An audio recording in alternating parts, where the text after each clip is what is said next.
Hello, everybody. Welcome back to Die Body, Whiskers and Whiskey, a mouse guard adventure right here on Twitch. We're back for week number 9. Let's go ahead and introduce everyone who'll be playing today. Up first, we have none other than Mr. Zippy himself. What up, sir? How you doing? I'm doing great. How are you?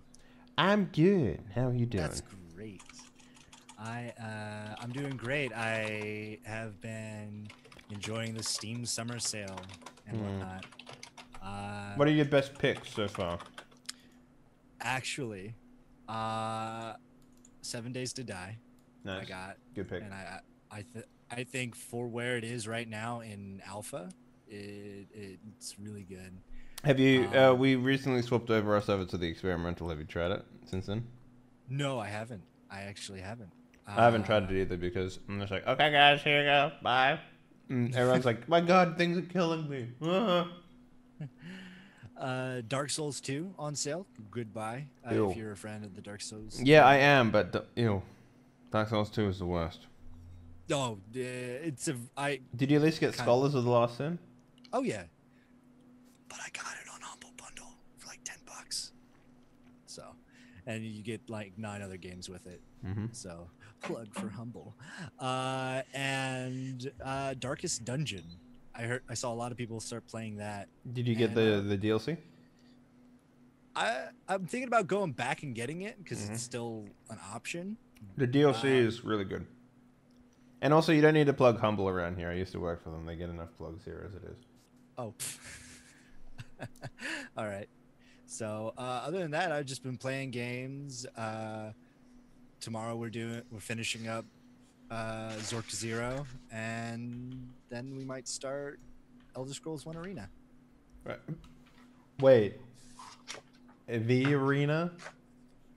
Yeah. Wow. Elder Scrolls 1. Okay. It's gonna be a kick in the dick. Yeah, no, it's gonna be like, hey, remember how you like playing video games that are modern and have, eases of uses? Yeah, no, good luck. Yeah, you know that rat? Yeah, no, it's gonna be attacking you. You're gonna try to back up. You'll see it for like a second, then it's gonna come closer and then be covered by the fucking UI again and kicking you in the dick. Yeah, no, it's gonna be terrible. Oh, and the fact that you don't know where anything is, like there's no names on any of the buildings, and you have to go find 7 pieces of this rod to bring back Septim from the Oblivion. Yeah. Good luck. It's gonna be at least maybe a 4-stream deal. So We'll see. All right. Speaking about bringing Septim back from Oblivion, it's gone over to the person who will probably be playing the female version of Septim before long. It's none other than Kika herself. What up? How you doing? Hi. You can follow me on Twitch, twitch.tv/Kika. I've been playing Darkest Dungeon because of the DLC, and it's really fun.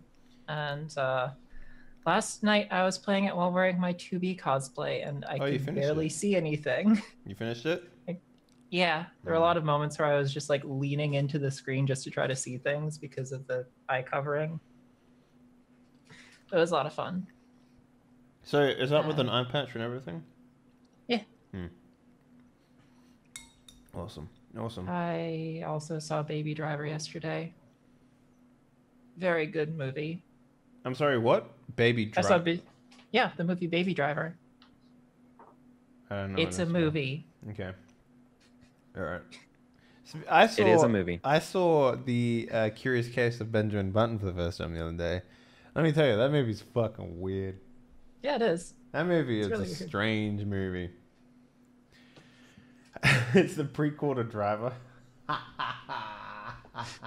See, I thought it was more the prequel to Cars. But no. That would be like the weirdest prequel to Cars ever. It's the Gritty Cars reboot. No, yeah, they'd probably do that. Getting fucking Owen Wilson to play a child. Yeah, I'd watch that. Can you imagine how many times he would say "wow" in that movie? Like a lot. He would say that almost all the time. Replace the engine revving with Owen Wilson saying "wow." Wow. Cool. Great. But yeah, what Baby else Driver was a lot of fun. I got ditched right afterwards though. As people do. Yeah. But then I played Darkest Dungeon. Mm-hmm. And I am going to start on making my Phantom Assassin cosplay this week. Phantom Assassin from Dota 2. Oh, no wonder. I was like, who? What? And you said Dota 2. I'm like, oh, okay. Whatever. Mordred. Yeah. All right. As if that would help. Sorry. No, it doesn't help. Anyway. And last but not least, we have our GM for the session, internet famous Eric Vulgaris. What up, sir? How you doing? Hey, what's up? Hey, Enley. Hey, chat. Hi, players. Yeah, so Keegan and I went out and saw Baby Driver, which was a lot of fun. My Pendragon game that I do on Saturdays over at Stephen Lumpkin's stuff had to wrap up, unfortunately, but that's for good news, actually, for Stephen. But oh yeah, so it was kind of bittersweet. I was hoping to do the full Pendragon game, but that might pick up later. Has there ever been a stream that's ever finished the full Pendragon campaign? Because no, that thing is fucking. It's an epic because it's. I know. It's. So I know, long. and that's what I want. I want a saga. Give me a saga. And yeah, so that's been on my mind. I played Burning Wheel this morning, which is a lot of fun. Yeah. Oh, and now I'm here to play some Mouse Guard. How did your Roll20 roll-a-thon, whatever the fuck they call it, go? Yeah, I was at Roll20 Con. Roll20 2 weeks ago. Roll-a-thon. 2 weekends ago. That's almost a better name. I was a GM for 13th Age. That worked out really, really well. I was really happy with it. The only... What? Sorry, go on. Oh, I was like, are you going to critique? No, I was going to ask a question, but it's more... It can wait. It probably should wait. Go on. Oh. Yeah, and so that was really good. And then I'm also starting up being the show producer for Misclicks.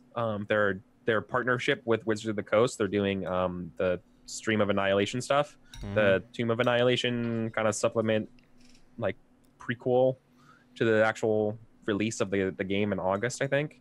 See, that's what I need to do. I need to do more of those business things, but yeah. So I got into that, and I'm doing the OBS show producing stuff. But funny story, the day that we were doing the actual like go live last Wednesday. Yeah. My internet was out all day. You cannot make that shit up. So I had to like teach someone else to do it real quick of all the things I had set up for it.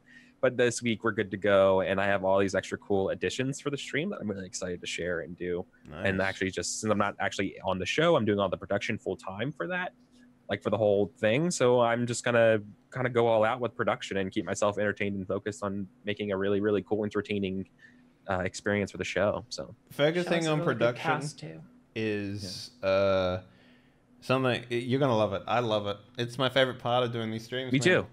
Like the amount of time that I sit here and do prep stuff is minuscule to the amount of time I do preparation for actually doing the actual production side of things.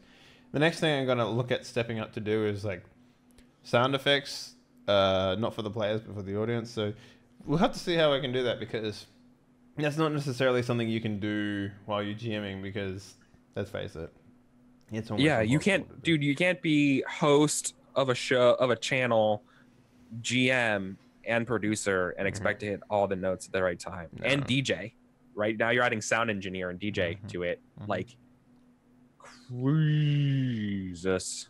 But being a player, do that sound stuff though. Maybe he could have some good advice. PT Pixelate.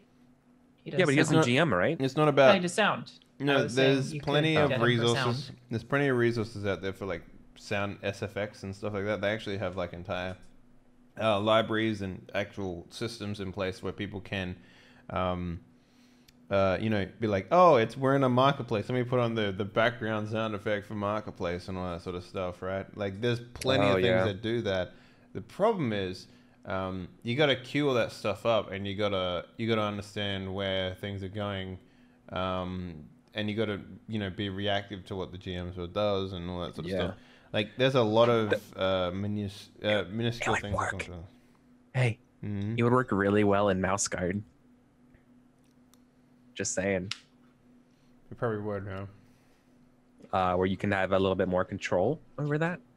Yeah, because of the yeah. fact that, well, I mean, I saw how you did the setup for this game. So, by the way, guys, if you want to check that out, my good friend Eric Vulgaris here, the internet famous one, he actually did a stint over on the new Die Party drawing board stuff, where he did a setup for Mouse Guard. This episode, actually. So, after this episode's done, why don't you go check out how Eric put it together? It's very different from what you'd expect normal GMing to actually be, which is why I coerced him to come on to the show.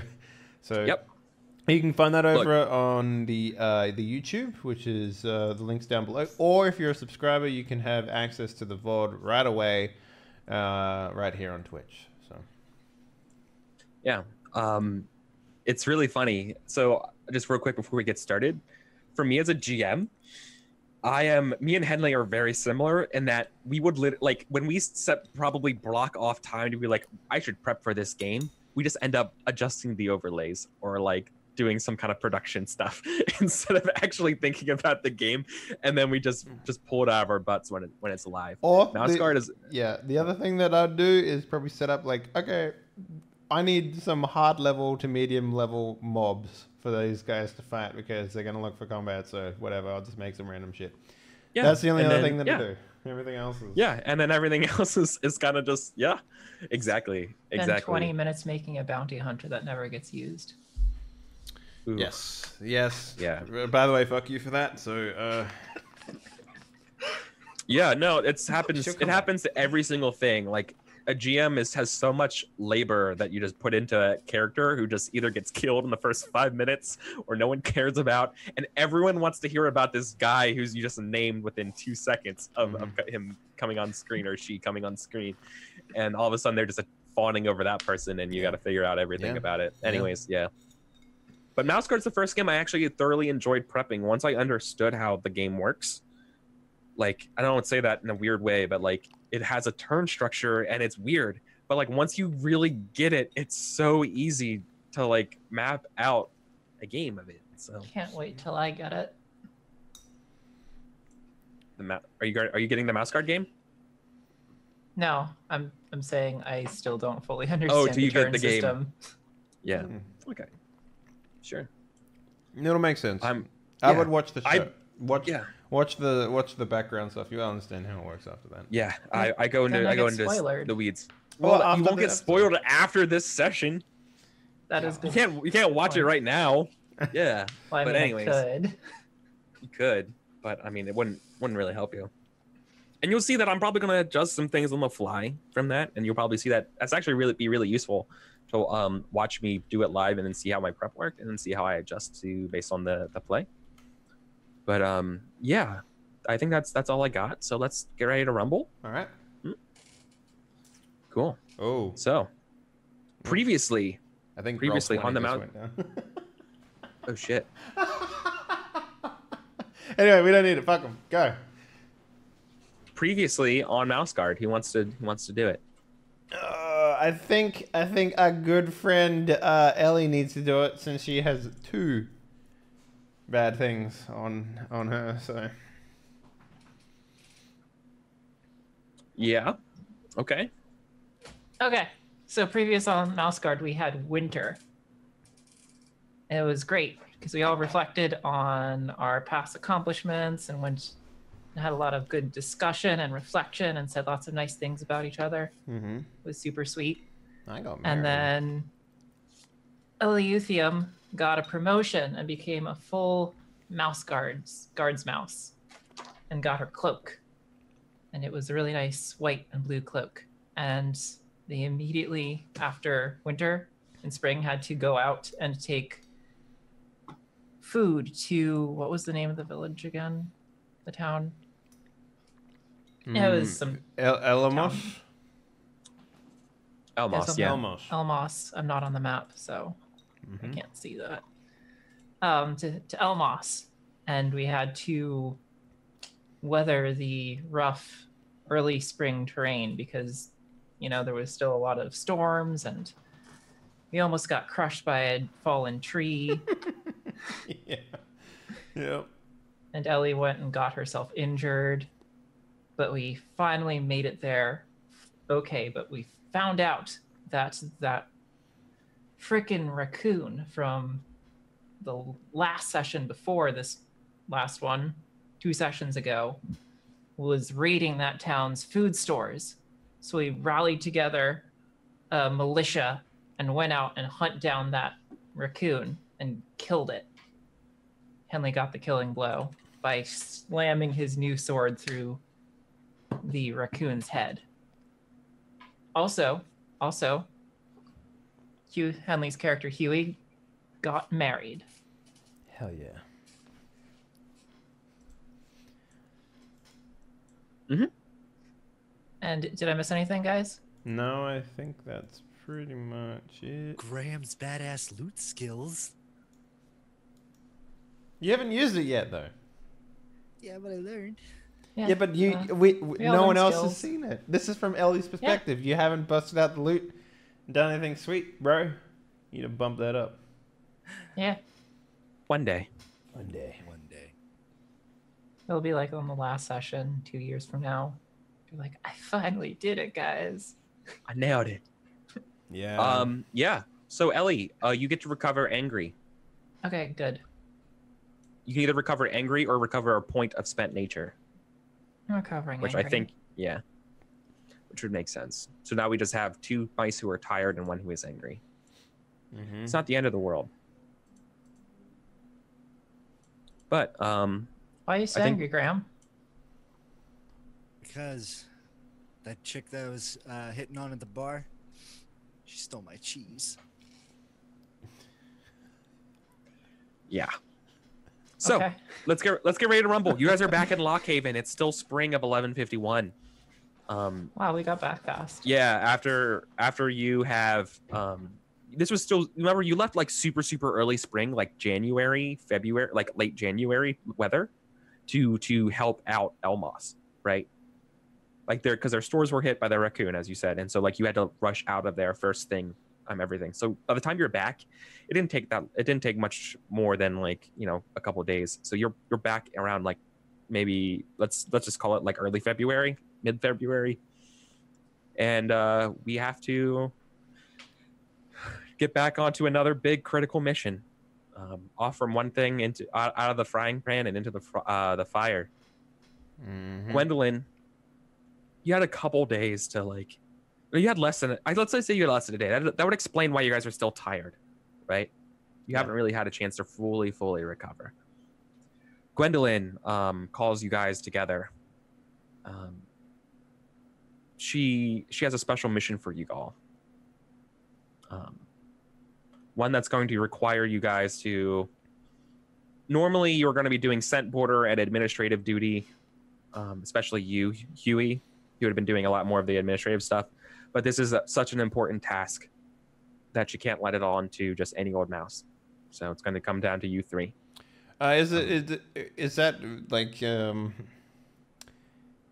for what reason have we been given it? Is it mostly because of my station and Graham's experience out there, or is there another reason for it?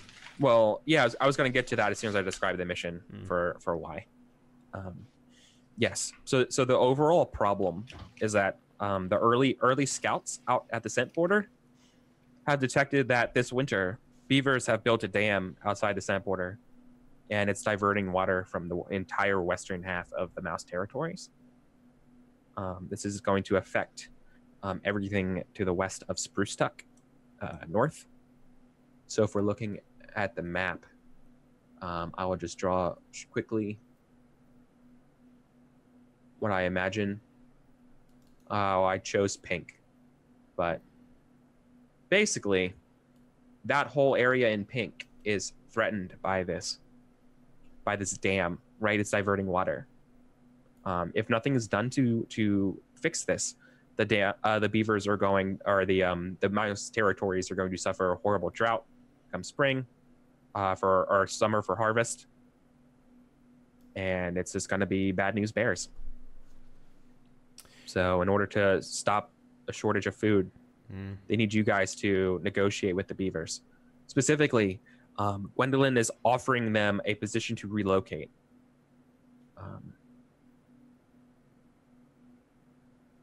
She says that there's a nice little forest. This is even like off the map here, that from a long time ago. The Mouse Guard have, well, not even the Mouse Guard, some mice, some cartographer mice, looking at you, Graham, have some very old maps of the wildlands. If you can promise and secure to get the beavers over there, that would be beneficial. But you're gonna have to do what you can to save the Mouse Guard territories. So they have a bunch of old maps that they're going to reward Graham with? No. The other way around. You're going to reward the beavers with. Oh. Like if you give them a map showing them where the better spot is, and you can prove it to them, that would solve it. But if you want to fight them, that's fine too. Oh, that's fine. Yeah. Right. She says that you have to go swing by down to Spruce Tuck to pick them up. Your parents have the map. Oh boy. Get to go see good old Ma and Dad. Right. So if I wanted to spell out your mission as Gwendolyn sees it is that you're going to travel to acquire this ancient map. Then from once you have the map, travel out to the beavers and convince the beavers to go to the place on the map that's the better resting position, so you can save the Mouse Guard and then destroy the dam. I see. How much time would you say that we have gone to spend in Lockhaven? Like I said, like less than a day since you got back from Elmos. Damn. Okay. All right. Didn't get to see the wifey. Oh well. You want to have a short scene? You want to have a Aaron Sorkin walk and talk with your wife? Sure. Yeah. Yeah. All right. That's not that difficult, right? Yeah, no. So how much has she taken to wifing? Sable is very I don't know, she's enthusiastic to it, right? But she's also a patrol guard. Yeah. So like she's doing stuff with Ivydale right now, getting ready for like spring trade agreements and stuff, and just making sure things are going smooth there. Yeah. But of course, no, she's super happy to see you, right? Yeah, no. So I imagine it's like one of those things where like maybe instead of going to a home that I assume is like small, I would imagine like I don't even have a home. I imagine I have like a bunk, right? So maybe that's something. No. You have a home. Yeah. You have a home in Lockhaven. Your parents lived here. At the very least, you have your parents' house. But as a guard captain, you absolutely have your own residence here. Okay, cool. You have only also because you have an office and stuff, because you have like private confidential notes and stuff, right? That you would have to look at, and so. Okay. Everything's probably really dusty though because he's never in Lockhaven anymore. It's true. Yeah. So I guess maybe we're at a tavern or something like that, and we get like a meal together, because I assume neither of us have time to prepare a meal or whatever. So yeah, that makes sense. So you eat at actually would it be? I think it's the Lockhaven mess hall. Nah, it'd be some. It's nice. Oh, you treat her right. Okay. Yeah, come take on. her out. All right, sure. Come on, we're cool. Both never in Lockhaven for more than a couple of days at a time. So. Okay, so it's a nice little dinner. Yeah, and she's so happy to see you, and she's kind of upset that you have to leave, but she's also understanding. Well, they need to make another guard captain already, and then I can stay a bit longer. It's ridiculous that they would send a guard captain out for this, but I do understand. Part of you having this job is that you would be around Lockhaven more often, and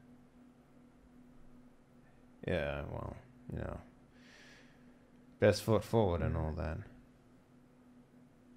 So I have something to yeah. I have something to tell you. Okay. I put like a, I don't know, like, how big is a potato to a man? Like, Yeah, you're eating like a piece of a potato. A potato would be like bigger than you. yeah. So do they? They're small potatoes. They must cut Don't worry them about up, it. and then Yeah, there's no other, like, a potato is the same size as a mouse. yeah. Or like even a tiny potato is still like massive. Yeah. So I would maybe Size of a bed. put like maybe putting like a big piece, like just a bunch of potato in my mouth as she's talking. Yeah, she's Huey. And she touches your hands across the table. Okay. I'm pregnant.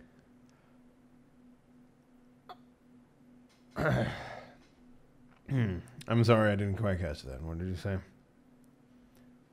I'm pregnant, Huey. Ah. I know it's late in the year, but you're gonna be a dad. Huh. I mean, don't get me wrong, I'm ecstatic, but like, what does that mean for, our roles, our jobs, like, we're barely in Lockhaven together as it is, so, I mean, what's the plan? I mean, we gotta have a plan, right? I'm sorry, it was stupid of me to say it, but I couldn't keep it any longer. Let's talk about it when you come back. Yeah. Okay. Is this a new thing, or have you known for a while? Like, Well, I mean, there's ways of knowing, or I had a hunch, and she's like eating like a salad knew. or Yeah. something like that across the table. I was like, now I understand why you bought the salad. and maybe I got like a big glass of ale next to me. And I was like, and no alcohol. Okay, and that makes a lot more sense. Yes, I'll come back and we'll work out what we need to do. And if it means that I have to, we'll work it out. Yeah, and she says, like, you're gonna be a great dad, and she's gonna be so happy that you're in her life. Yeah. Cool. So I like the idea that Huey is basically just like walking around, just like 1,000-yard stare most of the time, like maybe even all the way over to Spruce Tuck or something like that. He's just like, what? You say something, like. Yeah. So, yeah, and there's another thing I want to have here after that, and then we also have to do our beliefs and goals and stuff. Don't let me forget. Yeah. But Ellie. Yes. Tulip finds you. Your friend, Tulip Tendertail from Lockhaven itself, with a lavender cloak. She comes by and checks in and sees how you're doing, and she wants to congratulate you on your guards mouse promotion. I tackle her and give her a big hug. Yeah. Laughs and says that she's so proud of you, and she asks for a big favor. What's the favor? I mean, I can't guarantee I'll get it done, but I'll do my best. Ask Huey so that I can come on the mission with you. Oh, I'm sure he'd let you come along. You're a very capable mouse. Is she a guards mouse? Guards mouse? Yeah. Yeah. She has a cloak. Everything. Yeah, she's a hunter. Okay. Yeah, I'm sure she'd be great on this mission. Yeah, and like she's one of the, I feel like she's like a fast speaking mice, and so she's like trying to like justify and defend why she's just to you, right? Being like, I've been hunting since like, well, the ones you can ask my mentor, like I'm so prepared for this, and it would be just wonderful. I would love to Wait. do this for a guard. I know it's a special mission, and I think it would look really good for next year when I go for. Wait, Tulip. Why do you want to go? Well, this would be the first time you and I can go on a mission together. That is true. I mean, last time we saw each other, it was kind of. Yeah, she says. Yeah. Come on, like who would? I guess I can. And I can pull my own weight. Yeah, I know you can. Why don't we just go ask him now? All right. Yeah, and I feel like Huey, you're coming back from the 1,000-yard stare from having to. Yeah. I'm just sort of like you're gonna be a daddy. Walking along the road as just sort of slowly making my way back to the Lockhaven Mouse Guard barracks or whatever. And I was like, yeah, and Kika, what do you say? Good day, Sir Huey. How fares thee today? Hello. Hi, Ellie. In regards to our latest mission, my friend Tulip here was wondering if she could come along. She is a very capable guards mouse, and who specializes in hunting, and she thinks her skills would be very useful on this mission. So maybe you I'm still walking, and maybe you scoot in to the side or whatever and walk along with me. Yeah, and you're like to go up side by side to you. Yeah. And Tulip's on the other side of him, or sort of flanking him. Yeah, two excited little girls flanking him. I just sort of here's my credentials, and she pulls out this piece of paper, signing off, look, my mentor, look at all my markings I had as a, look at my missions. I was in Barkstone before, and I went on the scent border, and she's giving all these different things. And look, I even re-upped the scent border last fall, and I know this area very well, and I am an expert hunter. She's just rambling about why she should be on this mission. She's very excited about it. I hold the paper. I'm just like, who was your mentor? Sorry. Vera. Oh. You actually know Vera? Vera's a Lockhaven weaponsmith. Yeah, I just sort of it's like, if it's fine with her, it's okay with me then, I guess. Excellent. I won't let you down. For all intents and purposes, she's allowed to come. All right. Okay. Yeah. Cool. Right. So Sir Huey, are you doing okay? You're looking a bit down, or maybe not down's not the right word, but you're sort of got that stare that my Uncle Irving got. I'm just thinking about things. Sometimes you have to. Yeah.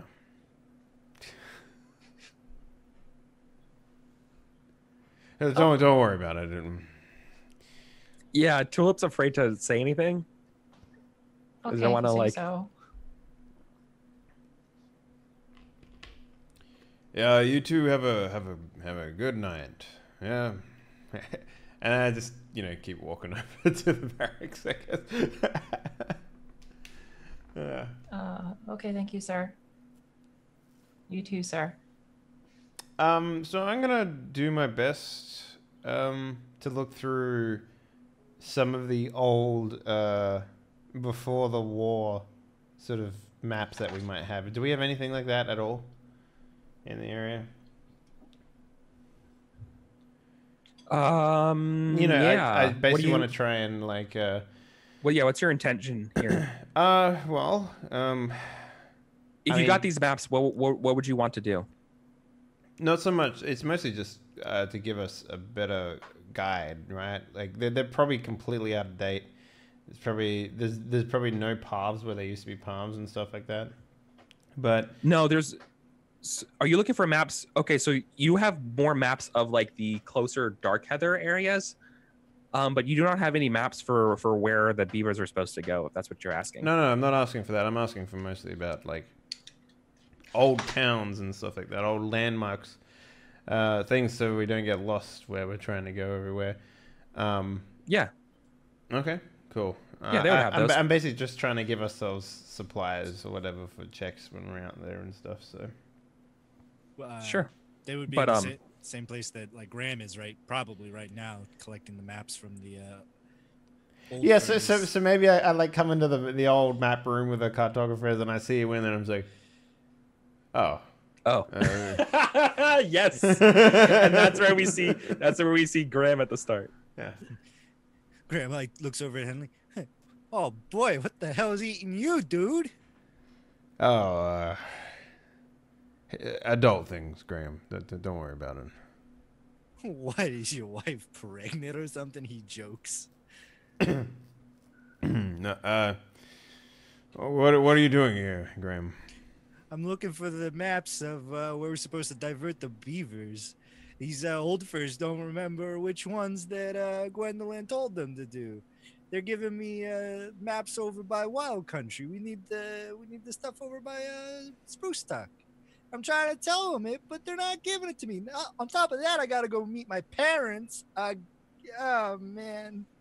And he's like, his fur kind of like stands up on edge at the word parents. It's like, oh man. Well, why don't you I don't know. I know that we gotta ask them for a lot, so maybe go try and requisition something to give them in exchange. Oh boy, I don't think you know my parents. They're very particular about what you give them. Okay. I try to give my mom some flowers on Mother's Day, and she said, "What are you trying to do? Kill me? Don't you know I got allergies?" Oh, you're I don't know. Were your parents good too? Like, Oh yeah, they were great. I mean, they were, they took me out on like little excursions when we went to go map more of, mouse territories and stuff. That was my favorite yearly trip when we went out and we updated maps.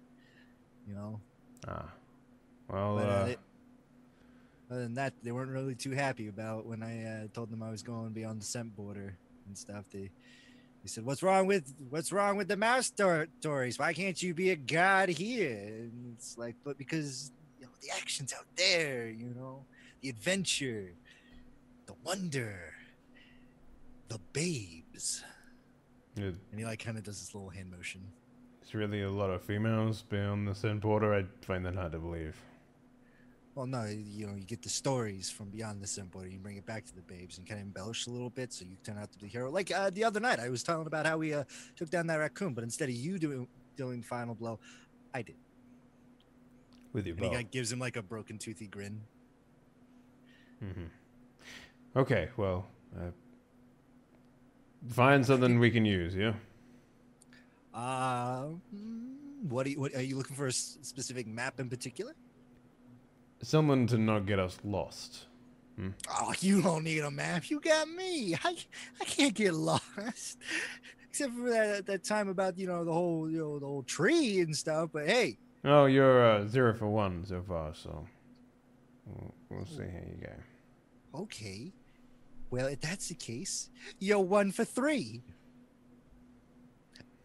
Why don't you go? Let's rest your head there, Mr. Oak, and I'll stick here and get the maps. All right. Let me do my thing. I let you do your thing. Okay. I'll see you tomorrow then. Bright and early. Oh, I hope so. Goes back to arguing with the old furs. Okay. All right. Let's go ahead and do our goals and stuff, and then we get ready to go. Oh, did we spend the night in Lockhaven? Or No, you have to something leave else that night. in it? Okay. You're leaving that night. Oh, okay, my bad. Maybe. All right. I guess my goal for this mission is don't die. Hey, that's the goal that I wrote. Make it back, and plan on being a father. I don't know. Just make it back. Yeah. Well, not so much make it back, because I don't know if we're gonna make it back to Lockhaven in one mission. So maybe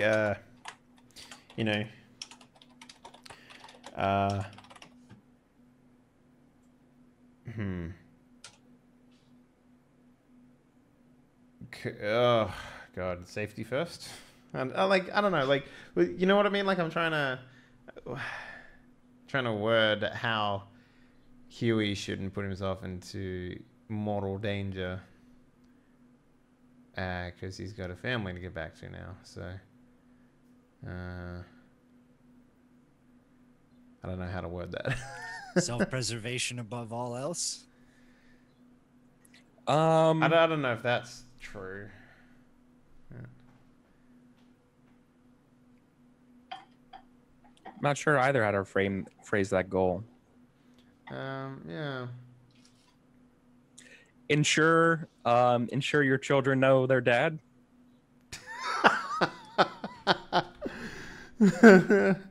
Ensure my children can meet their father. Not sure. And then he died. Yeah. Ensure my children can meet their father. Goal.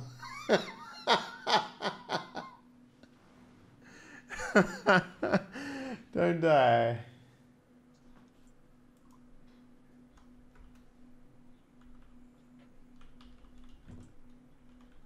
What's your belief? Evil prevails if good mice do nothing. I think that's. Yeah. I think that's still a good belief, but I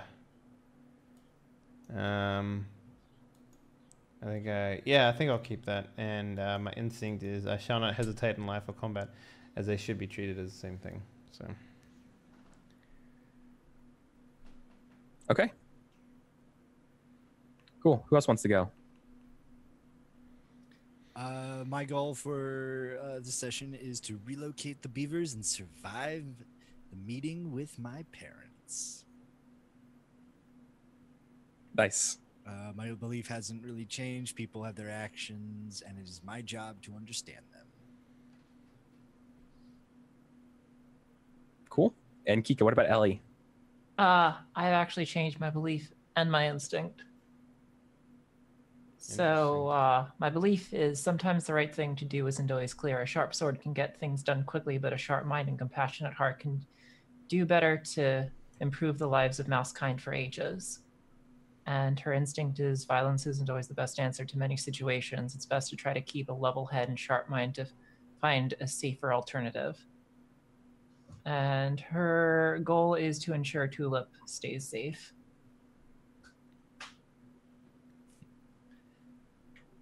It's true, we do have your friend with us too. So. Yes. So to help rephrase your instinct, where do you see your instinct coming into play? So like your instinct should always be like, in this situation, always do this, or never do this, or if this happens, do this. At the first sign of danger, I pull out my sword. Things like that, right? So you're like, you have the opposite. Yeah, kind of that. Yeah, right? try to think over the most clever. Try to solve things diplomatically. Yeah, with words before weapons. Weapons are the first. Words are the first weapons used in every conflict. Yeah, I guess. Ensure. Yeah. Okay. Cool. Yeah. So you guys are getting ready to go out at night, right? It's cold. It's cold this evening in February, but many mouse guard are around, and they know this is an important mission you guys are going on. I put on my hat. Yeah, so you see people around. They actually have like music playing. They have some like bonfires going while you guys are like walking by, and you see some people like they're like dancing and or just clapping along to the rhythm and stuff. They like see you guys going, and they kind of like stop, and they instead of like dancing around, and they like stop and give you guys like breath to go up to the outside to the front of Lockhaven. Mm-hmm. And they look at you and stuff, and they say, like when you get to the top of the stairs, they like, you hear one of the mice, like a tender paw mouse from this year, go like, "The guard prevails," and then you hear everyone else going like, "The guard prevails," and they see you guys leaving. So Ellie nervously waves to them. Yeah, and then like the music picks back up, and now like they're like singing and they're thinking about you, but we're not ready to go just yet, because when you guys get to the top of Lockhaven, you're greeted not just by mice, Greeting outside of Lockhaven at the gates are 4 hares ready to go for you, outfitted and ready to go for the ride through the cold snow this evening. Gwendolyn's out here with another mouse by the name of Boris, who has worked with the Boris is wearing like almost like druidic like stuff in his hair and like seeds and acorns and stuff. And he's like, and Gwendolyn mentions to you that Boris has worked with the hares before, and because this mission is such an utmost imperative that you need to hurry along your way. These 4 have guarantee have what's the word for it? They've been persuaded to work alongside you guys for the duration of this mission. So saddle up. You guys have a long ride ahead of you. Make sure you can be able to arrive at Spruce Tuck before dawn. Jeez. So you guys are riding. So are hares the equivalent of horses in this universe? Kind of. Hares are yeah. It's kind of interesting because you can talk to them as well. And yeah, they're like sentient mounts. Yeah, it's really strange the way they portray them in the actual books and stuff, because they're kind of like, you know, you barter with them in order to do things. Yeah. It's kind of a weird thing, but I think it's cool. I think it's cool. Yeah. Yeah. So you don't know what exactly what the deal was struck with them, but the hares are very yeah. So maybe dutiful. Huey will go up to the hare and sort of do like a little curt bow and be like, hello, my name is God Captain Huey Oak of the Oak family. It'll be a pleasure to work with you today. Good to meet you, Armored Mouse. My name is Elfrefa. Your name is what? Elfrefa. Elfrafa. Right? Am I pronouncing that right? Yeah. Okay, good. I'm going to call you Elfie. Maybe you should ask first before doing that. Already done. The 4 of us are from the Weefa War, and we will do what you ask. But no more. I appreciate your help in this matter.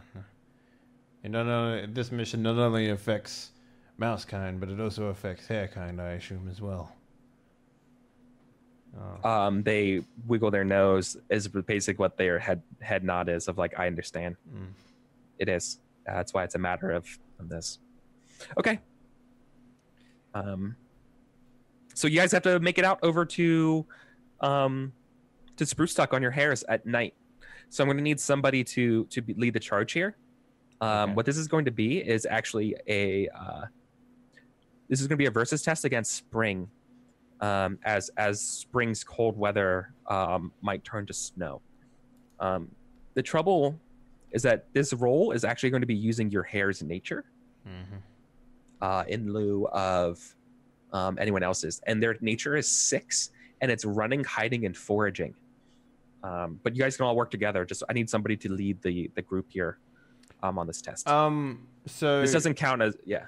So the only thing I could say to this is, in terms of leading, I've got my Nightwise, if we need to re-roll. But yeah, I'm happy to let someone else lead if they want.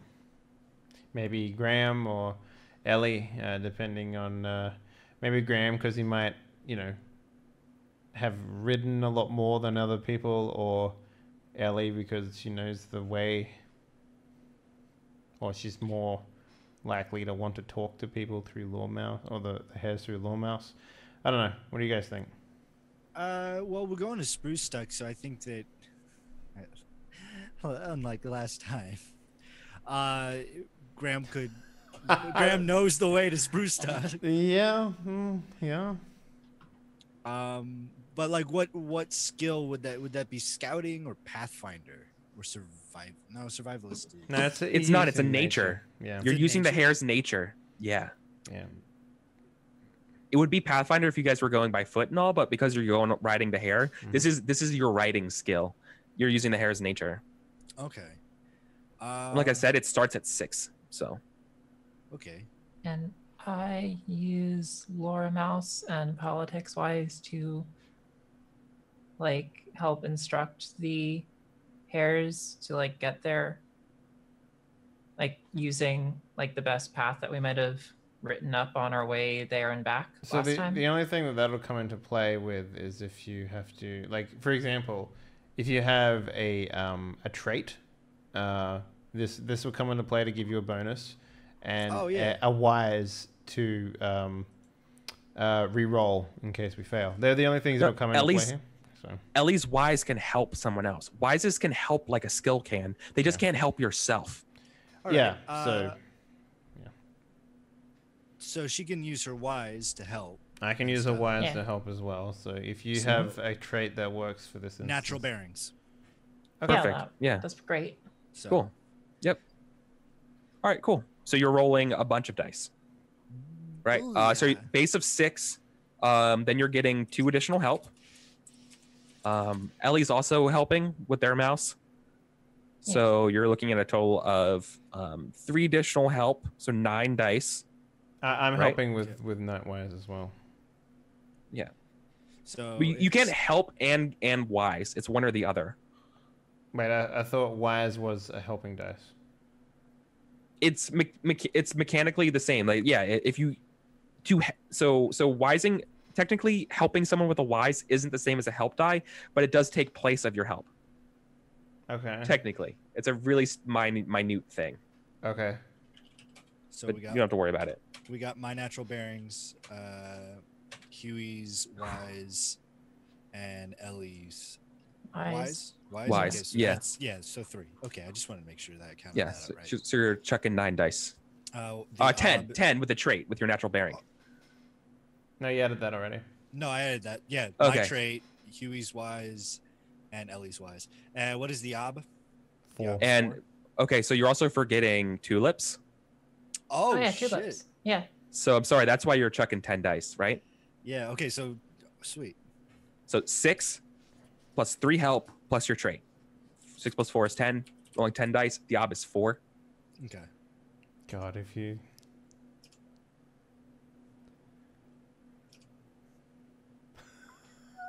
We tie. How? That's really bad. How did you roll so many dice and only get 4? Okay, so you got a it's 6. a tie. You can explode with the fate if you want. You could also re-roll with a persona, or you could say fuck it, give me 2 checks. You can so you can spend a fate to open and re-roll that 6. You can spend a fate to re-roll 1 failure with a relevant wise, or spend a persona to re-roll all failures. Alternatively, you can spend a different trait than natural bearings to break the tie in the opponent's favor for 2-player checks right now. Lastly, we can go to a tiebreaker roll. I'm going to spend a persona and re-roll those ones. No, all failures. All failures. So you'd be rolling 6 dice. So you would actually re-roll 6 dice to beat it by 1. It's kind of overkill, don't you think?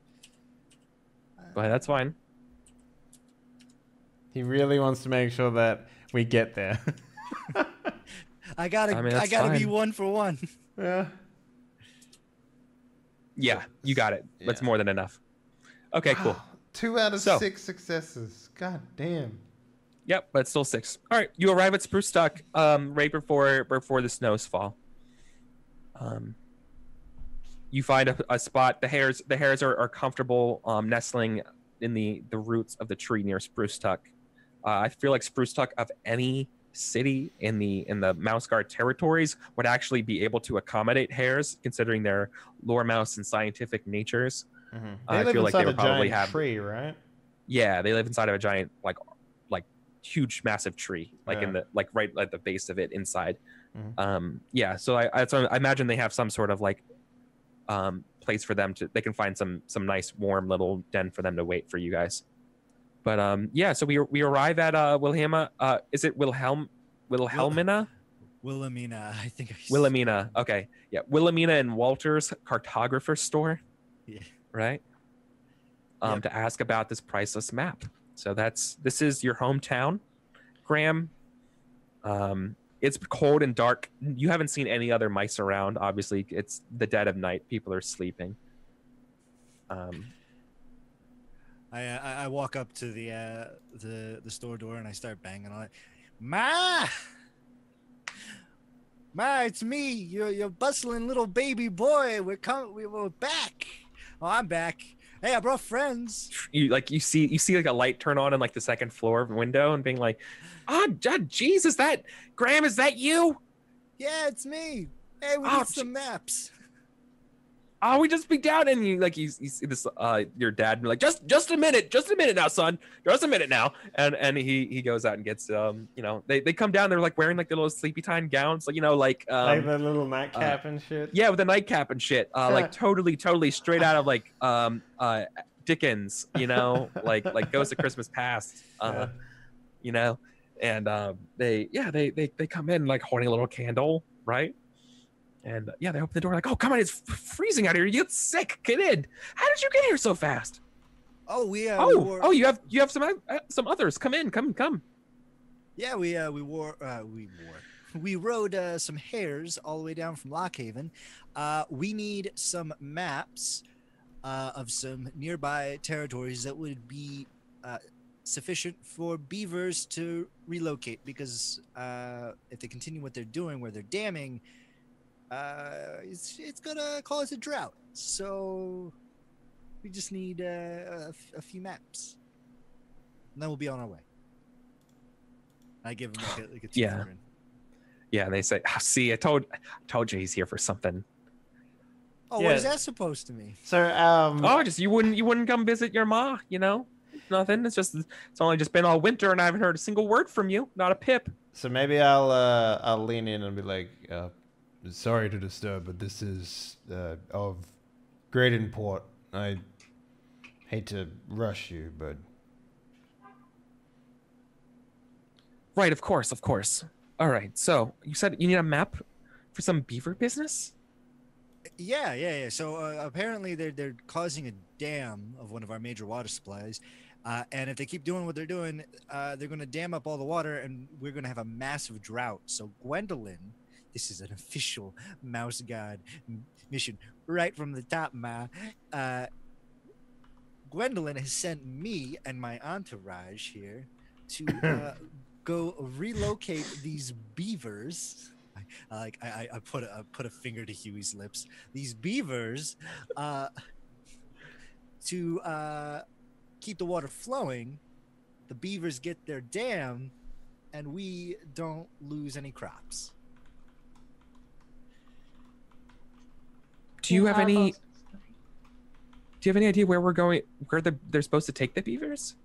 Did Gwendolyn mention anything about where we're supposed to lead them to? I mean, there's a place in the Mouse Guard territories we could put a beaver. That would just be dangerous. Is that what she wants? No, I don't think. I don't let our boy speak. I'm sure it's not. That's not what you meant, son, is it? No. I look over at Huey and I'm like, did they say somewhere in the mouse territories? I'm sorry, I was too busy checking out the other places. So we have word that you have maps of old regarding a safer place outside the Scent Border, far beyond anything that mice would normally tread to take them to. In exchange, we would give them the maps in exchange for them tearing down their current ones. Ooh, yeah, you must be talking about Donegal's map. Oh. Is he a family friend? No, it's one of the oldest maps in the... Do you still have Legends of the Guardwise, Kika? Yes, I do. You would know who Donegal is, for sure. Oh, I know exactly who Donegal is. Donegal's a legendary cartographer. Like one of the first mice. We're talking about like matriarch number like 5 or so, like super early mouse guard. Just a straight up just expedition mouse, just known for like just pioneering the cartography scene. Just in terms of archives and records. Maps? The last remaining Donegal's map. What? You have the last Donegal's map? Yes, but we have to keep it lock and key. Otherwise, the air and stuff will damage it. Have you copied it? No, we're afraid of ruining it. I would be too. But the copies would be really good. Wait, Ma. But it's got to be ancient. Ma, you taught me everything you know. Why don't I copy it? No. Oh, we can't. Oh, come on. Yeah, with you and Dad and me, the Weatherfields, we could sit down. Could you keep it like under glass and we could like have it in like a dark place? Like sort of just low light so that the light doesn't damage it and then carefully copy it? Listen, no offense We're out to the- everyone here, but if we live in the past, we're never gonna move forward. And removing the entire population is going to be very useful to not only mouse kind, but to hare kind and every other type of animal that lives in peace with us. But it's Your so old. It could like just disintegrate to dust just by looking at it. I'm sure Wilhelmina it'll goes make the over to trip. you, Graham, and says, "Who's your iconoclast friend?" Oh, this is Huey Oak. This is my valet. I'm sorry, No, no, that he's is not the that's valet. not- She snorts, obviously knowing that's not true by the age of him. This is my commanding officer, Huey Oak. He's called the butcher of He is Sir Huey the Blackstone. White. Hey, you shut your mouth. That's disrespectful. You don't say those types of terms. We raised you better than that in this house. Sorry, Ma. Thank you, man. 1,000 pardons, Mr. Oak. I appreciate it. Yeah. If you'd like to make a copy, I suggest you do it quick. Otherwise, we're just going to have to leave, and compensation will be given, obviously, but we All right, do need to so- make waves. Yeah, they're gonna you begrudge them to do it. And all right, I'm gonna need a cartography test from you. Huey, we get things set up as delicately as they can. Not from Huey, right? Oh, I'm sorry. I presume Graham is going to be the one doing it, right? Yeah. Yeah. Just in the copy, it, right? We're just gonna need a cartography check from you, Huey, and I'm like, Yeah. Okay. So this is really difficult because you have to do this in a way so the map's not damaged. Oh boy. Um, Prepare to let my parents down. yeah. So this is Talk going to all be an rubbing. This is literally an ob4 test. Up for what? So would I have my two parents helping? No, No. they count as that and the map here and stuff counts as supplies for this test. So yeah, you get 1 die for supplies. All right. Can I help with Legends of the Guardwise? How is Legends of the Guard going to help you preserve the map? I don't know. She could tell me what Donegal wrote it on, but I would already know what Donegal wrote it on. Let's see. I just want to help, but not destroy the map myself. Scientists could probably help here. I don't have Scientist. Okay. I have No, I don't have Pathfinder. What? Then you're gonna have to do this on your own. Let's see. skill list and help. So, if we taking the skill list from here? So, cartographer, archivist, and pathfinder. Archivist could help. You have Pathfinder archivist? could not. Pathfinder would not help here, only because you're not like out in the woods Mhm. making a map, Yeah. like how it's normally the skill is normally used. Mm-hmm. Here you're transcribing it. Yeah. Transcribe. So actually, part of me thinks this isn't actually a cartography test, but an archivist test. I'd imagine it would be too. Yeah. I'm sorry, forgive me. Yeah, I think it's actually an archivist test. You're writing, Oh well. so none of you have that. I will try it to learn it. Oh no. Oh no. Oh no. I want to. Oh no. You can we do that. hire? You we can hire- also remember. You can also use your nature, and that you don't get penalized. Can we? Oh, hi- I'll use my nature. we could also hire an archivist. So let me just ask you this, This late at Eric. night? I mean, can we make a resources test to hire someone to do this? The other thing is, Yes, but this will take time. okay. The other thing is, Could You want to we go make- wake one up in the middle of the night? I mean, yeah, maybe. But the other thing is too, like, if say Graham attempts it and he fails, then the mission is not, right? Because we don't have a map anymore. No, you have a mission to do. You just don't have the thing. You don't have the thing to offer the beavers, right? It's not like the mission's scrubbed. You just have to come up with something else. Yeah, I get that. Yeah, then they don't have to just kill them. You might have to make your own map, right? Yeah. It just follow this. Or you might have to just go up there there's a and be giant like, tree. so I have this sword called Raven's Bane, and if you don't want it in your skull, you should relocate. Like, I don't know. You're gonna have to think of something. Guard Prevails. Not even death will stop you. Exactly. Right? Yeah. So you can either try to learn Archivist, you could go out and try to go hire someone to do this, right? Which will take time, like, or just like fuck it and use nature, or try to learn it, right? Those are your choices. I'm gonna tap my nature because I have full You can. nature. You can 5 out use of your 5. nature and tap your nature at the same time. You can Oh. do that. So, if I have 5 nature and I tap it, would I You be have getting 10. Oh, sweet. Yeah. I'll do that. And I'm helping with nature. Yep, nature helps nature. Sweet. I just stand back and watch the train wreck. Do you not have a wise? It is night. This is Yeah. No. Nightwise is not gonna help here. You don't know. I do know. Okay, so we got 1 dice for nature helping nature. So you're rolling 11 dice. I just don't want to be a part of, ruining the only map we have to give to the beavers. Oh, Allie's just trying to make sure that Graham doesn't ruin it. That's why she's helping. So, Ob 4. Let's do this. Jesus, again. man. What? No.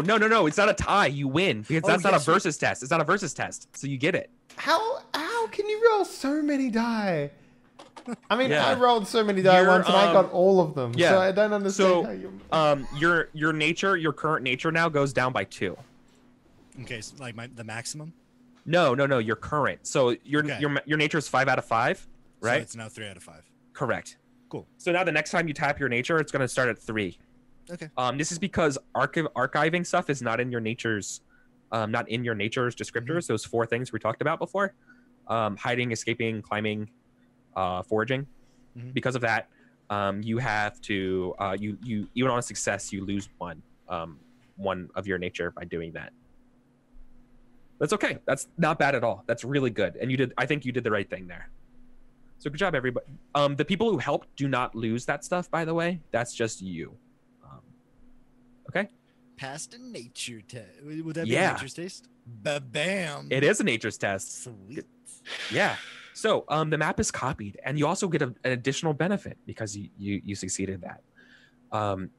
Looking over like the notes and stuff that you're kind of sprawling, you look back at the map, and it's really good. It's a really, really good map. You see exactly like the pine barren forest they're talking about. They want to take them to, but then you also notice that there was additional like a code on the map in the corner of it.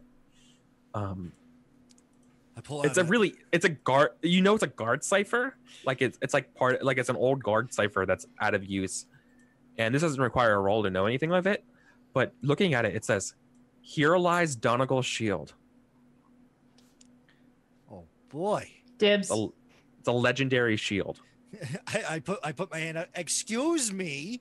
I'm the one copying the map. I called dibs. I'm sorry. It's my map.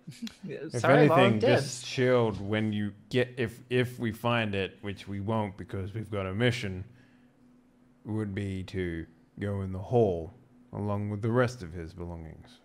I know. That's why I called dibs. All right. I know. Yeah. That's why I called this. To give you guys a certain level of like gravitas that I'm talking about, like this shield would be on par with the black axe, Oh. right? In terms of Okay. like this is a legendary item. Yeah, but Okay. the black axe isn't real. We all know this. Yeah, right. It's just It's a just, myth. it's just a myth. It's just a legend. All right. So that's the thing. It's not on your path. It's not on your path at all. So like, right? Yeah. It's not like you can just like swing by there while you're doing your mission. Okay. Just give you guys an idea. But Yeah, go to all his right. mausoleum or whatever it is. Yeah. Yeah. All right. So now like dawn's breaking. right in Spruce Tuck, as you guys are mounting up again and making your way off to the beavers. No, it's the snow that was falling in the morning has given way at dawn. It's back to just being cold. And I'm going to need you guys. It's kind of an uneventful path. We just have a montage of you guys running across the to the edges of the scent border, like jumping up and hopping over gullies and stuff like that, then running through snow-covered fields. We still with the hares, or the hares stay? Oh yeah, you're on the hares for sure. You're on the hares. Okay. And right, so it's like this very fast montage of you guys crossing, and then you see where the scent border is. Like I feel like the scent border has like little like markers to remind people where it should be. Right? I imagine they're almost like scarecrow kind of looking, like, you know, or like the Witcher or like Wicker Man, like weird, like, or, you know, like weird things like hanging around that kind of mark where the border would be.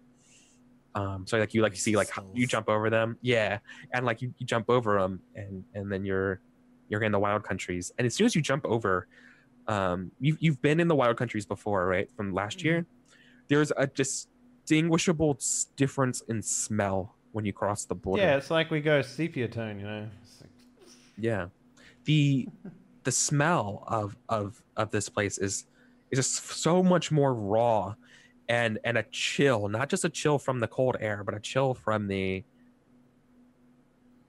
just this world is bigger and unknown. Just runs down your spine.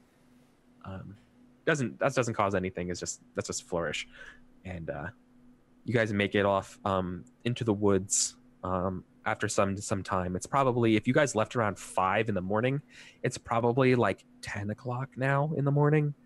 You arrive at where the map showed the beaver lodge out in the woods.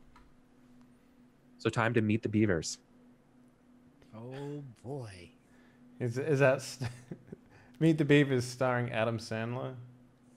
Yeah, right.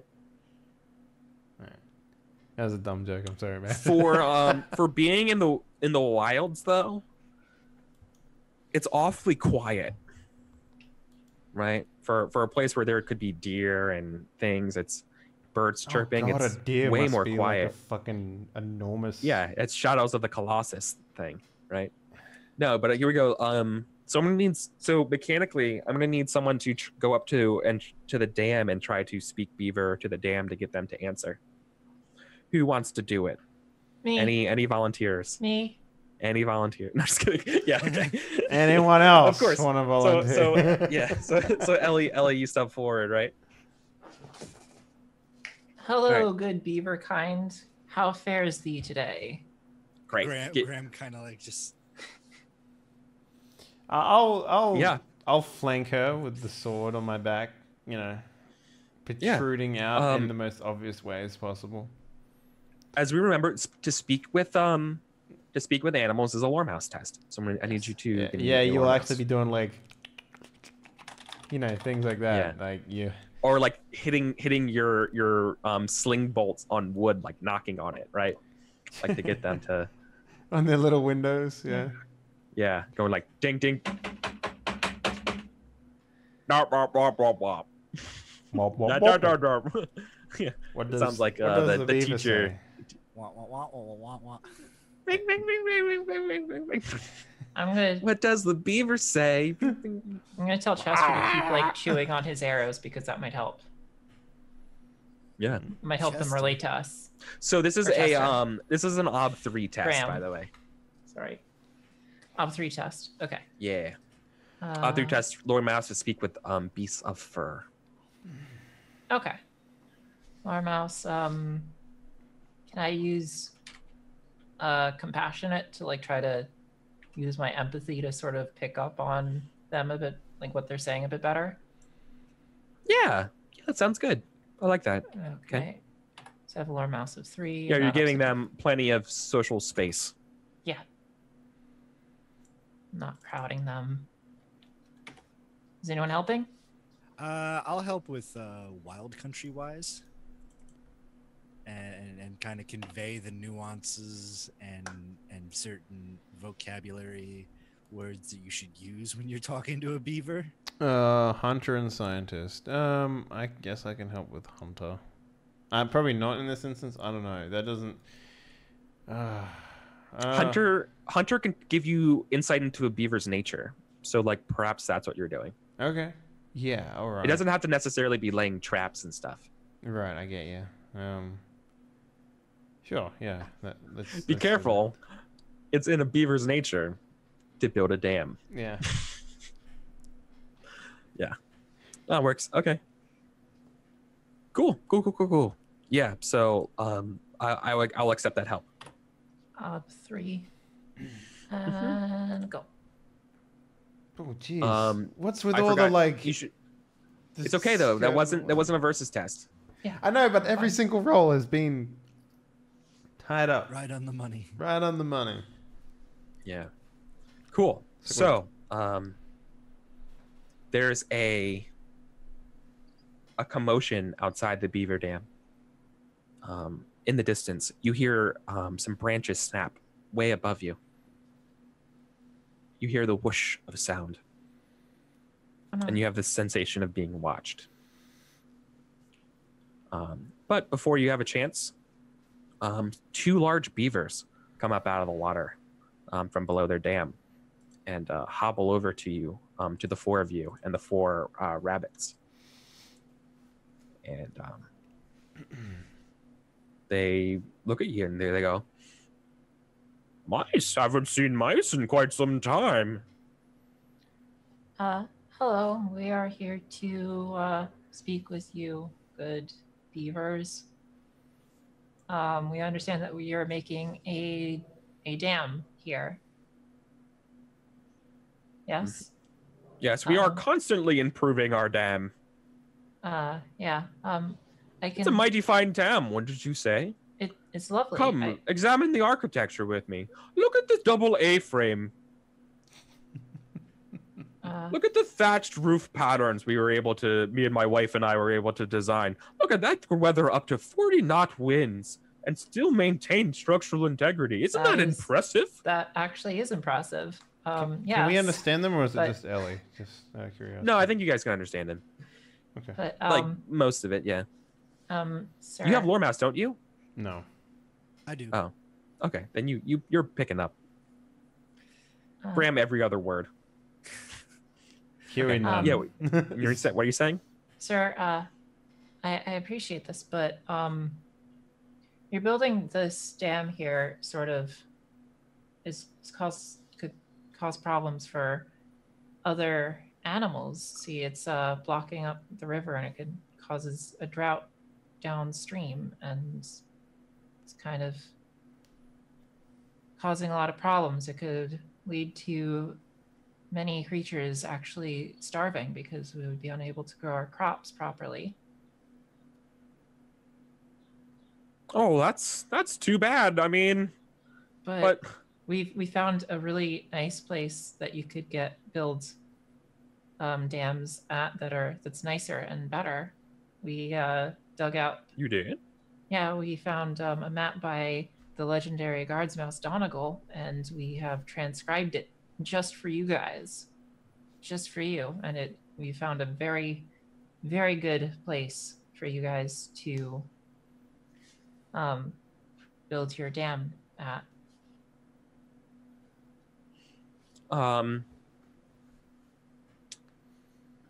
They kind of shake their head. They're definitely not. They're very reticent to do this, right? Okay.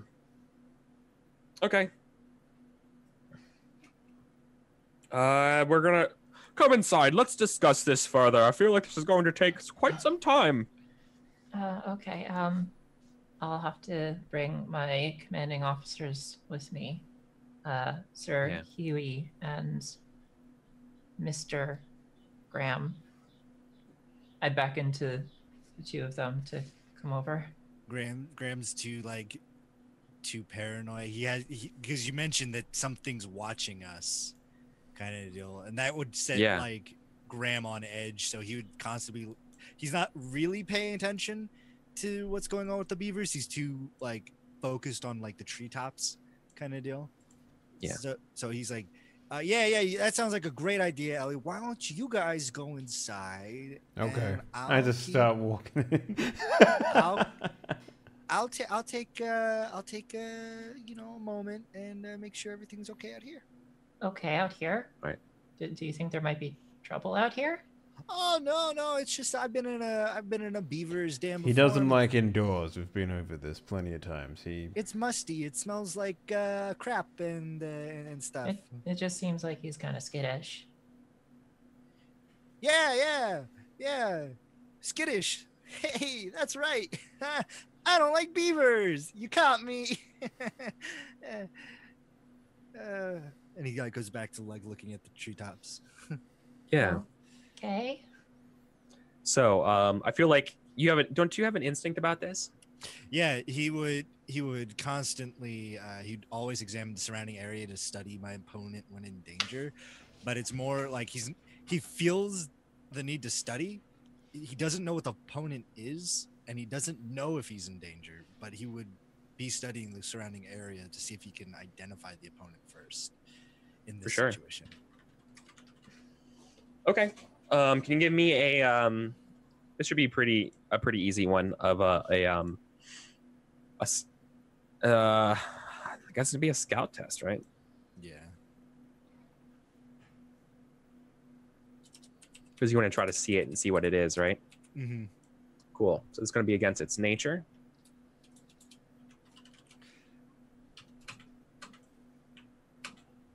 I got one success. Okay. I rolled 5 ones. Oh dang. On 7 dice, I rolled 5 ones, guys. Yeah, nice. Good roll. So my ob is 1. Okay. Yep. Oh damn, that messed that Better up. not fuck this up. Get a 1. Make it even.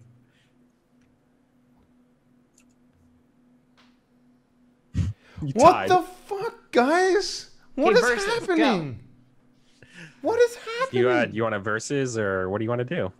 I can invoke a wise, right? You can invoke a wise to reroll a failure. Yes.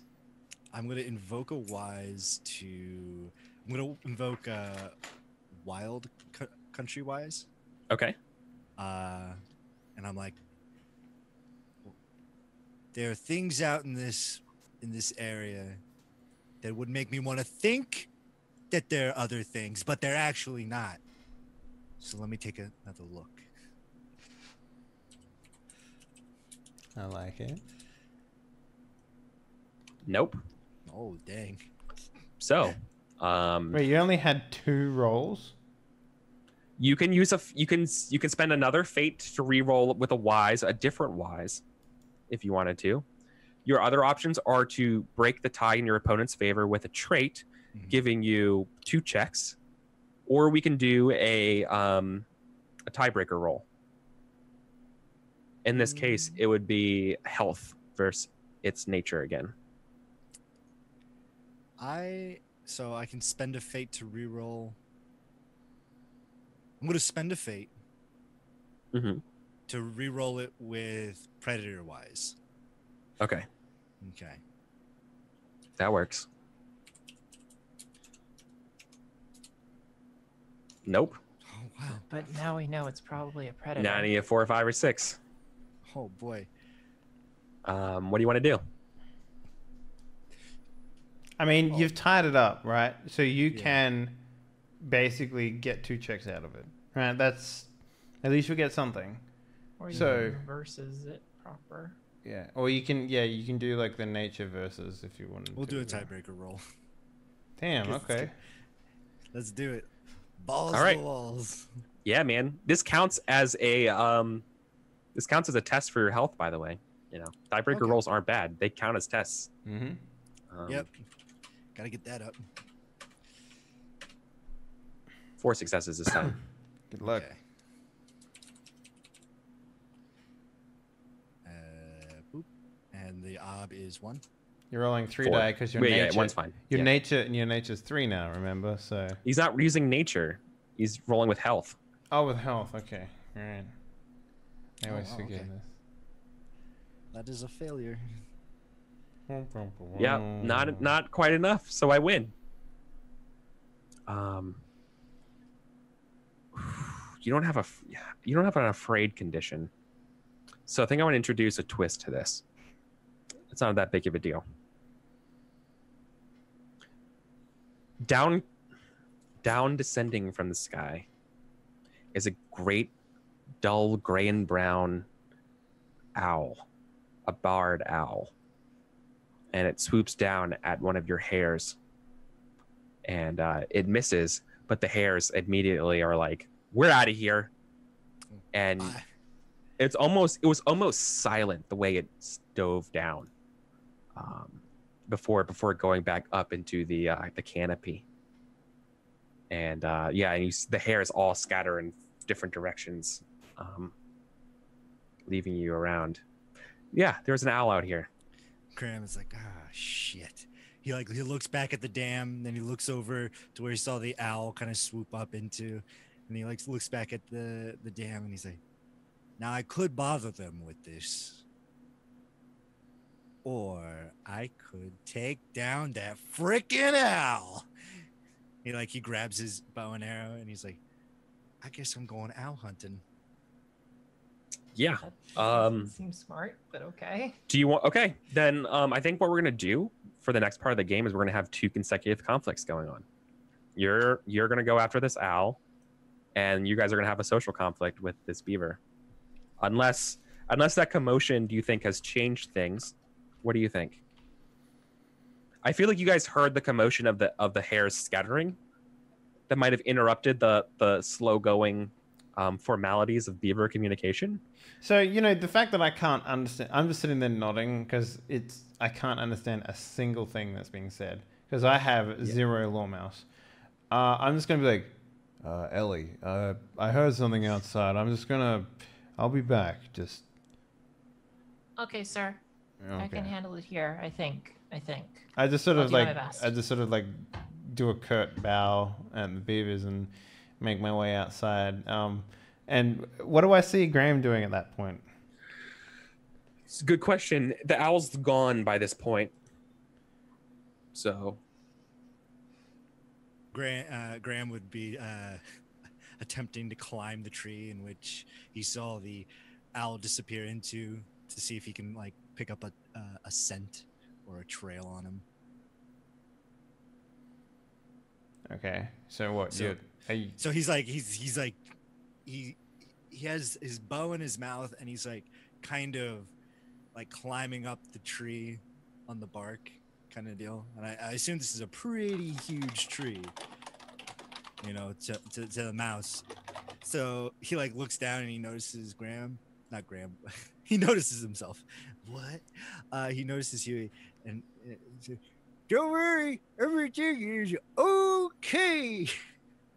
You're climbing a tree in the middle of the night. It's not okay. Get down here. No, it's not. It's daytime now, right? I said it's 10 a.m. Oh, 10 a.m. Yeah, all right then. Oh, well, we got an advantage on the owl. Aren't they nocturnal? Not all of them. Oh, Yeah. not all of them. Sure. It's It's middle morning of the morning. enough. Oof. What are you doing climbing a tree? Also, where are the hairs? Funny story about that. This huge owl came out of nowhere and I tried can't to understand you. Get down here and talk to me. He jumps down very nimbly when he lands on his leak feet. He takes his bow in his hand. Very funny thing about that. So this huge owl came down, swooped, and scared off the hares. So we're stuck out here. But the bright side, I get to go hunt an owl. Why would you hunt an owl? You do realize we're outside the border. It's no surprise to see predators out here. Oh no, I know exactly. It's no surprise to see predators about it, but it's he pulls out the first edition Weatherfield's exploration guide, and he flips it back to the back cover. He's like, "Do you see this? This is my bucket list, right here, right in the middle. Hunt an owl." You do realize you're on a very important mission for the Guard, yet you're throwing it all away to hunt something on your bucket list. That'll be the last thing you do on your bucket list, and you won't even get to cross it off. I mean, we needed those hares for our mission. Yeah, and it was your job to make sure they don't run away, yet Exactly. So, as part of my job, you're going to hunt an owl. Exactly. It's- See? Stay here with us and help us convince these beavers, since you're the only other person who can talk to them aside from Ellie, to move. Oh, Ellie's... You're the cartographer. What are you doing? You should be in there explaining what's so good about this new spot. But here you are outside, fucking around with some owl that no one else has seen. Fine. He like puts his bow away. I'll go talk to the beavers. You stay out here just in case that owl comes back. No, I'm not staying out here. Okay, Yeah. fine. You come inside with us. But Yeah, if that that's owl I will. shows up again. And do my job. That's right. Like you should be doing. You're a mouse guard. If you want to be a hunter, mouse, then maybe you should change your profession. He doesn't say anything. He enters the Lodge. Damn. lodge. Yeah. And he opens up the map and he like points at the spot where he doesn't even say anything to the beaver. He points at the spot where they should relocate. You need to relocate here because if you don't relocate, you will personally be the cause of starvation of hundreds of animals indirectly. You will be branded, in my book, murderers. And you don't want to be branded as murderers in my book. Because I'm still angry. Yeah. So we're gonna go to a conflict.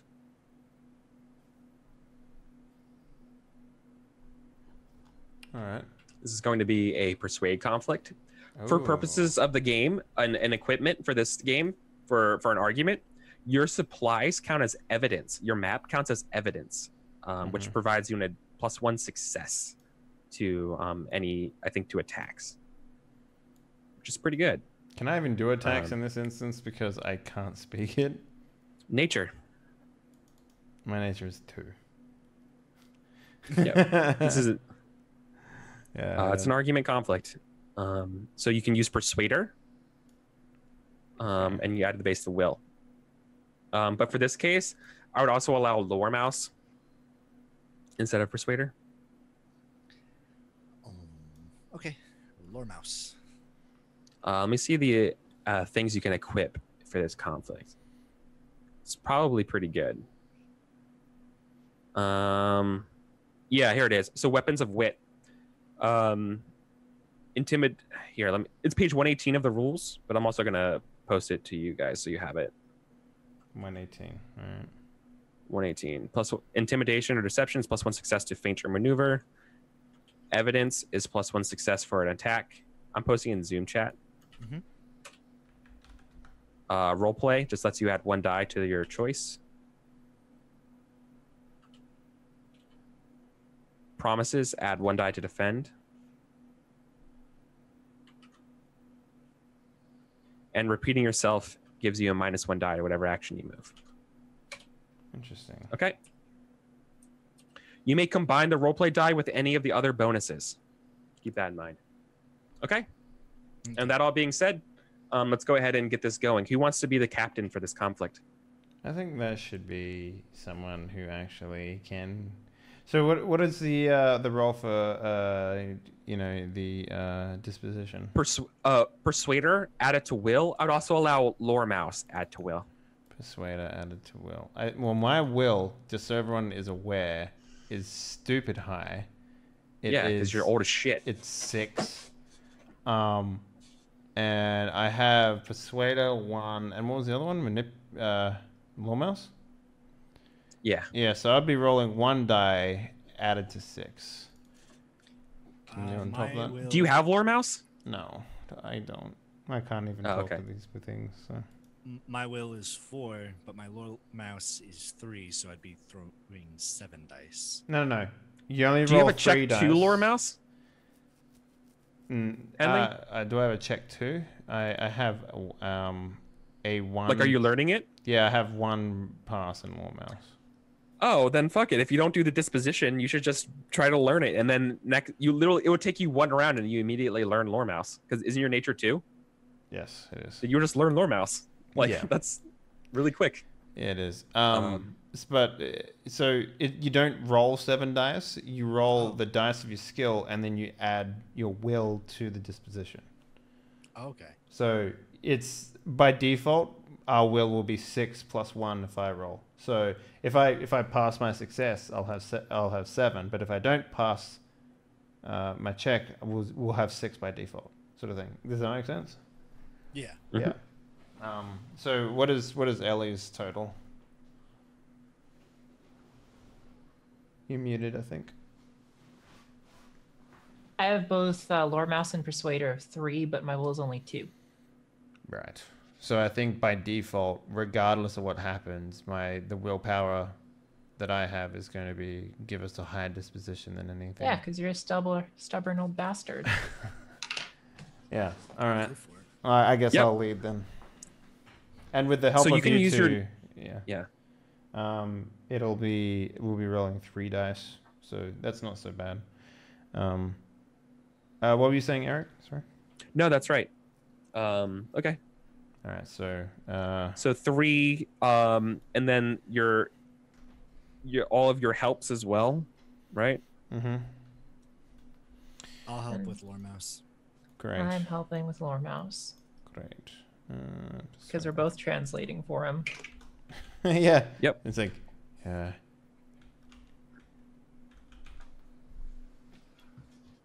Oh, wait, is Tulip helping us? Yeah, is Tulip So, helping? because you don't have the skill, you're using will, so everyone's helping with will. Mm-hmm. So that's not that hard. Oh. Remember, Tulip's also helping you. Okay. So you're getting 3 additional dice. So you're rolling a total of 9. Divided that 2, rounded down is 4 dice. So you're rolling 4 dice, and you're adding that to 6. Unless you want to also add a trait and all that stuff as well. Wait, we're rolling 9 dice? How do we You're rolling 4. Okay. But you said we're rolling 9 dice divided by 2. Like, why is that? So, because you're beginners lucking it. Right? Oh, lore mouse. Right, okay. I mean, you I don't could... have lore mouse? Okay. The root of lore mouse is will. So you use your will pool as your starting pool. Then you add everyone helping you, which is 3 other mice. So that's 9 dice. Mm-hmm. Now, do you have a trait that you want to add to this as well? Motivation was? Trying That's to work why out it's the not a trait. Oh, trait. Sorry, my bad. A trait. Scarred. How does this help you? Well, because I know about the weasels in this area, and I can add that to the argument as to where they should leave. How does the weasels come into this? You know, this is the wrong neighborhood No. we're setting up. Okay. Maybe guard's honor, I guess, would probably be the more likely one to roll here. I can Sure, make what it does that very look like? pompous sort of negotiation, you know, like give some Like flair Star to it. Trek flair. Yeah, You know, like we work under the orders of we have these principles of the blah blah if blah. I had a helmet, it would be under my arm while I'm doing the negotiation sort of thing. You know, that right. sort of stuff, right? Yeah, the Mouse Guard stands for truth, order, and justice of the galaxy. Yes, Blah, blah, exactly. blah. Right, like we're only doing this because it's an utmost reason, So most severe thing. We don't want to interfere. Yeah, and now it's we don't want to screw with the Prime Directive. Exactly. Now it's 10, and then we divide it by 2 to make it 5. Yeah, so it's 5. And this is me also testing Lore Mouse, is that right? Or not? Yeah, and I think as long as you get more than 1 success, I don't know. Hold on. The only thing I don't know about this is because this is an Ob 0 test. I don't know if it counts to being learned. Eh. I don't think it does. I'm not worried if it doesn't. So. Okay. Beaver's got 7, adding 1 to it. Mm-hmm.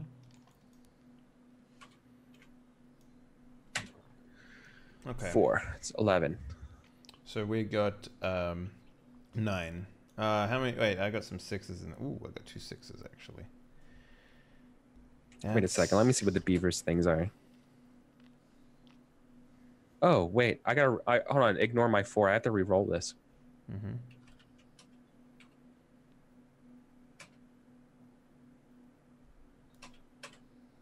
No, it's 2. It's actually 5. I have to use half its nature. Mm-hmm. I have to have it. Oh wait, no. I have its nature for that roll, but I added to its nature, so it's out of 9. It's 9 out of 9. It's actually the correct answer. Okay, so ours is... So I have to have its nature on its moves, because negotiating is not part of the beaver's skill set. Like, it's not part of its nature. It's behaving outside of its nature to do this with you. Okay. But you've coaxed it to do this. We have a total of 9 at the moment as well, but I can re-roll those 6s if I spend a fate. But what I'm thinking, this is so this is within my goal, right? If we can negotiate this peacefully, no problems, then we don't have to fight anything, and I can get back and raise some pups, as they say. So I'm going to use a fate point and reroll explode my 2 6s. If you'll allow me, Mr. GM. Yeah, of course. All right, so that's actually 10. We have 10 disposition in total. It is, but it's actually 9 because Graham's angry. God damn it, Graham. What? You thought So I don't want to. I keep forgetting that every single time, but this is why conditions are bad.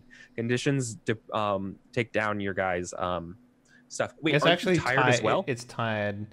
8 it goes down to 8. Yeah. No, they stack. If someone's angry and tired, because then they affect. Ellie's tired as well, so. But it doesn't matter. One condition. Stacks. I can't double ding you. Yeah, I can't double ding you for being tired. If one of you is tired, then the disposition is tired. Okay. Okay. All right. So you have 8. I tried, guys. That's okay. So now it's my turn to choose some stuff for the conflict. And wait, our goals. I have the goal down here. Get the beavers to move. Right. Yeah. I mean, convince them that it's a good idea. So yeah, getting them to move is part of the result of that. So. And mine are protect its burrow. They don't want to leave. It's a fine burrow. All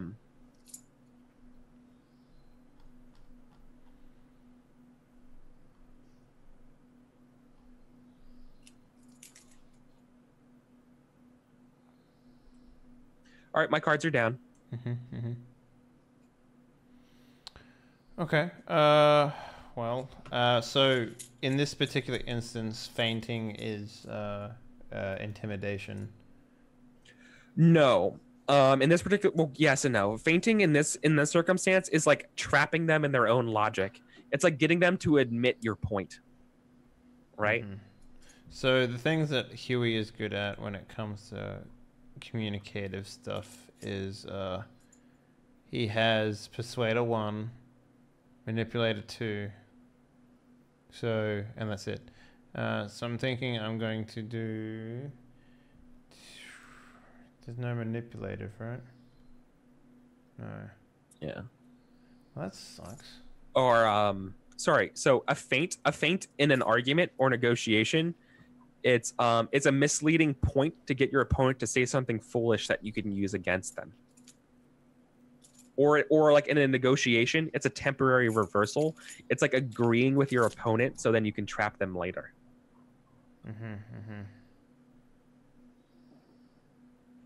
Okay. Okay. So there's nothing I can really do here aside, like, okay, so attack is Persuader, right? I guess I'll have to do that.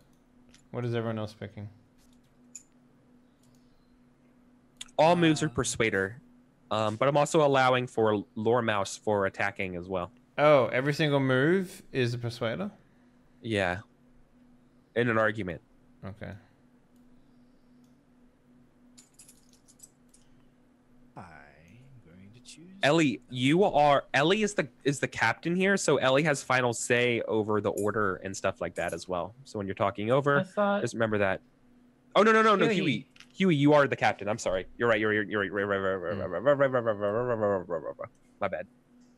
Well, I got still excited. think Ellie should lead the negotiations off on the right foot because she can actually talk to them. All right. You know, that's important. So Ellie going first, not a big deal. Yep. Once Ellie has her card down, we'll flip all 3 cards, and we'll get an idea of what this looks like, and then we'll resolve them one by one like we normally do. Okay.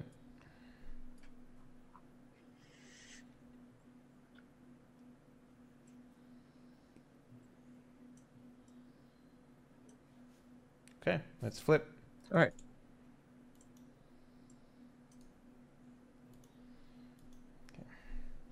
All right. So attack versus maneuver is a versus test. So you're attacking several times. So this is really like you guys trying to hammer down the point. And then what does your defend look like? I would imagine it would be more like This is kind of like a rebuttal. yeah, so you know, maybe our defend is more like, why should we care about mice? And you know, I list the virtues of a mouse kind, and you know, what we do to keep the territories free of you know, we make it a safe place, right? So that peaceful natured creatures can live without issue. And so the beavers maneuvers is like using is actually kind of you guys getting used to talking to beavers and negotiating with them because they're like a beaver, and so they're kind of like using this sort of weird like a lot of like beaver terms, and it's like trying to like you catch up to what they're saying, right? Yeah, they say a lot of things like "would you kindly" and and like, you know, like they just have a lot of like metaphors to wood that you're like, what the fuck?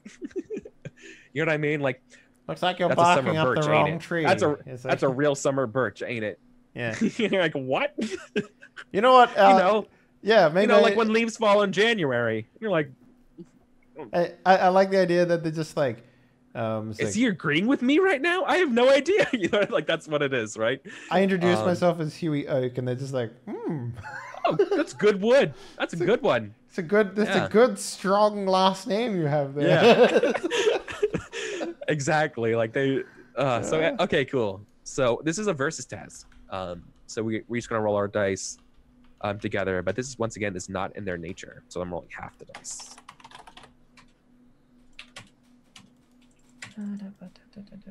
Fuck. Wow. She's not that bad. That's okay. Crush it, Ellie. I get supplies. Yes. Evidence adds to your attack. Mm-hmm. Okay. And evidence just adds a success at the end. It doesn't add dice. Oh, okay. Okay. But role playing can add a die. Yeah. If we want to do something like that. So I feel like the beaver is expressing some formalities with the logic going like, well, now, I mean, if we're going to talk about this, then we're going to have to talk about this the proper beaver way. So we're going to have to talk about this after we go off and split some logs. But sir, I am not a beaver. I am a mouse. We are mice, and this issue doesn't just affect beavers. This affects multiple creatures, not just mice, but also hares and squirrels and frogs and just every single creature in this area. If you just move a little bit to this other area, it will help. Like all the animals in this area will be so grateful to you. They may help you move, and you know, Ellie just tries to like make something up. The willow bends far, but it does not break.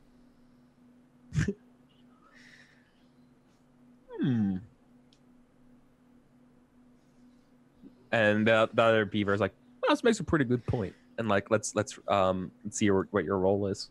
Do I get a +1 or? Oh yeah, for that's sure. me. Yeah. Okay. That's great. Good job. That's good role playing. And can I use Driven on this? Oh, yeah, totally. Okay. I assume That's for 2. yourself, right? Yeah, for myself. And is there any helping on So this sort of conflict, or what? Okay. Yeah, people can help you just like any other test, right? Yeah. Then All right. describe how they're helping. I mean, like I guess my biggest help that I can do in this particular instance is add to the ceremony, I guess, of the negotiations. I see myself sort of like, before this happened, sort of shining the armor a little bit, and maybe like, pluming my fur, I guess, like, things like that to make it seem like they're negotiating with someone who is highly respected from the mouse territories, where I don't know whether or not the opposite of Graham being in the room reduces that or whatever, but like I imagine, like, at least that's how I want to help. I want to help by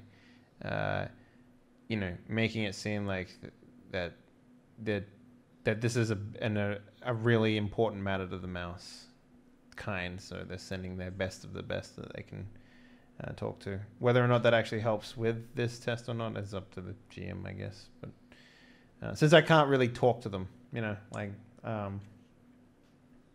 No, dude, I think for purposes of this, you can like I said, you're not like a stranger in a strange land here.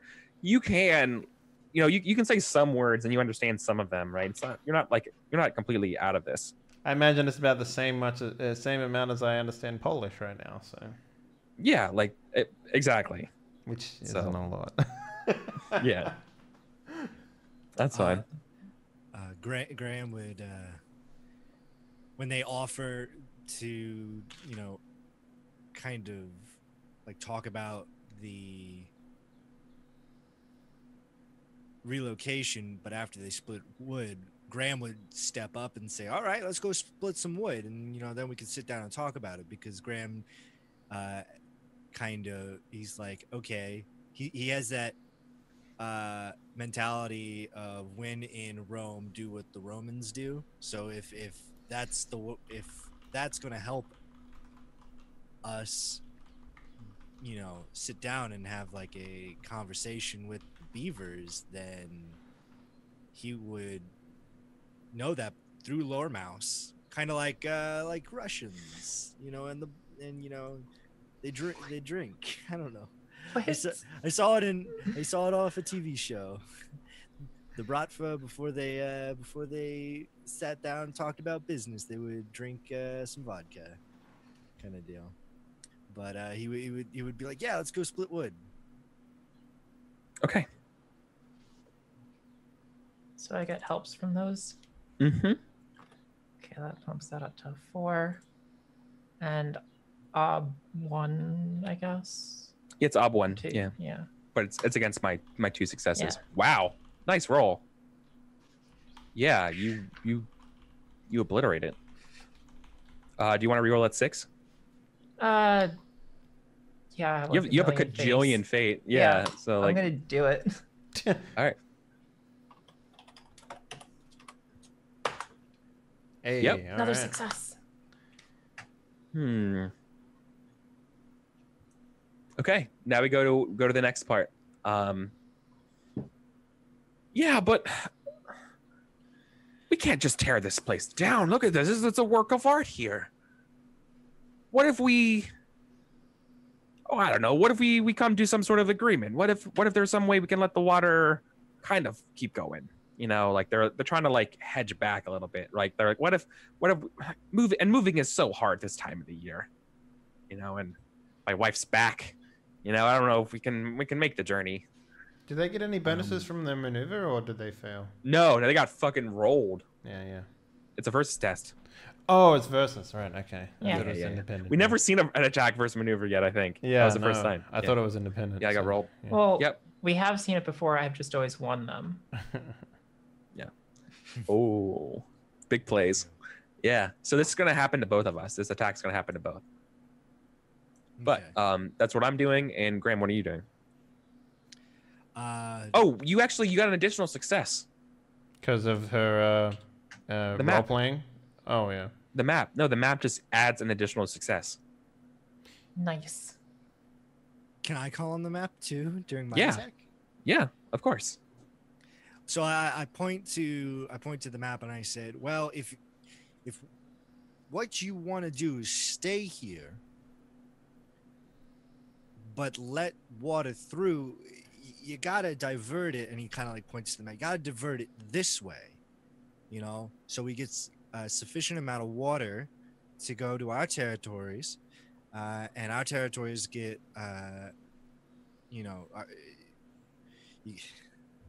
he's not really good with making. He's more of the wilderness mouse. He's like, we got to divert the water that you're damming so it still goes to our territories. Do you think you could do that? Is that something you could do? Because if you can do that, we'll let you stay. If not, I don't give a rat's ass about your wife's back. It needs to move.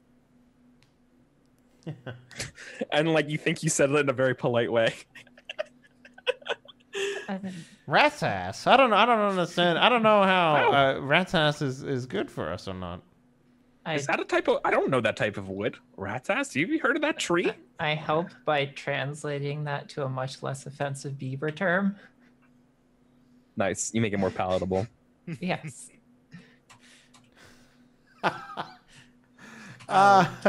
Ooh. Wow, Eric, come on, man. Yeah, Come dude. on, My man. dice are betraying me. I like the idea that Huey's just like standing there, ready to draw swords if it comes to it, and these guys are just like, yes, rat's ass. I mean, it's like you're making a fair point to these things. Beavers are the size of raccoons, by the way. Like, Yeah. I don't think I described this. Like, you are in the biggest building you've ever been in your entire life, right? Even And like a bigger than beaver the dam's spruce no tuck? joke. Hmm. Oh yeah, this is way bigger than Spruce Tuck. This building is like 3 times the size of Spruce Tuck. I want to emphasize this. You're in a massive building. How big is the river then? Because I imagine it just being like a little.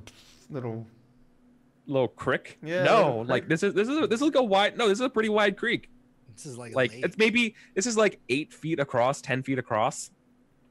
So that would, I could see why the water being cut off would decimate everything. It's just like, shit. Yeah. So okay, so I have 1 success from the map. Ellie's helping me. I'm going to see if I can overkill this and invoke quick-witted trait, and Okay. see if I can fast talk them. Kind of be like, Yeah. oh, but if you move here, now this is prime real estate right Yeah. here. you can tap your nature too if you want to overkill it, right? You can persona it. I think I will be able. I think I'll be able to go through it. Let's see. I'm hoping. And, Well, you have to choose to do that before you roll. No, I'm My- not going to tap my nature. This is independent, so it's just an ob 1. This happens automatically, so you got 3 successes, which is enough to win. He actually gets 4. another one. Oh, 'cause of 4. Yeah, because of the map. Yeah. Well, you guys just won.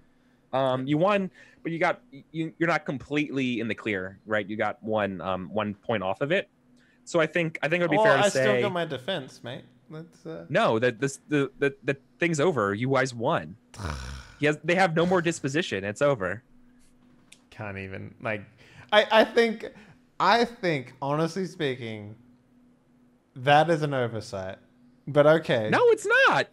You guys won. Why would you get another turn? You won the game. You won the conflict. Okay. So they're I like, mean, We want all of Mouse Guard. Pack it in. They're like, you mice drive a very hard bargain. We had no idea we were causing such a problem for you. Well, it's not just us. It's, I mean, I don't know what they're saying. Let's be real. I translate for Huey. Yeah, it's like, tell them it's more than just mouse kind that are affected, but they already know that. So I don't know. Maybe don't. Yeah. He's Graham's like, yeah, well, you are, and that's why we're here on your doorstep. Maybe next time, don't block off one of our main water sources. It's not like they knew. So okay. yeah. Oh, they didn't know. That For was the place for what it's worth, then they're going to dismantle their dam and move. You convinced them. You successfully convinced them to do it. Good job, team. Yay. Nice You did work, it. team. High five. Yeah. So now we're gonna kick it over to the player's turn, and this also would be, I think, a good time to go to our break.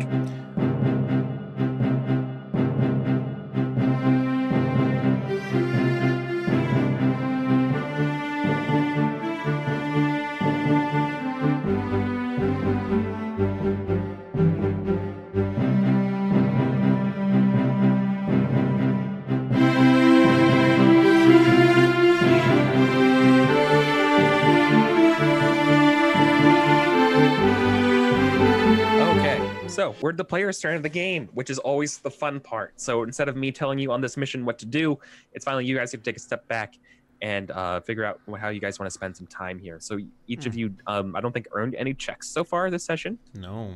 Right? I rolled none.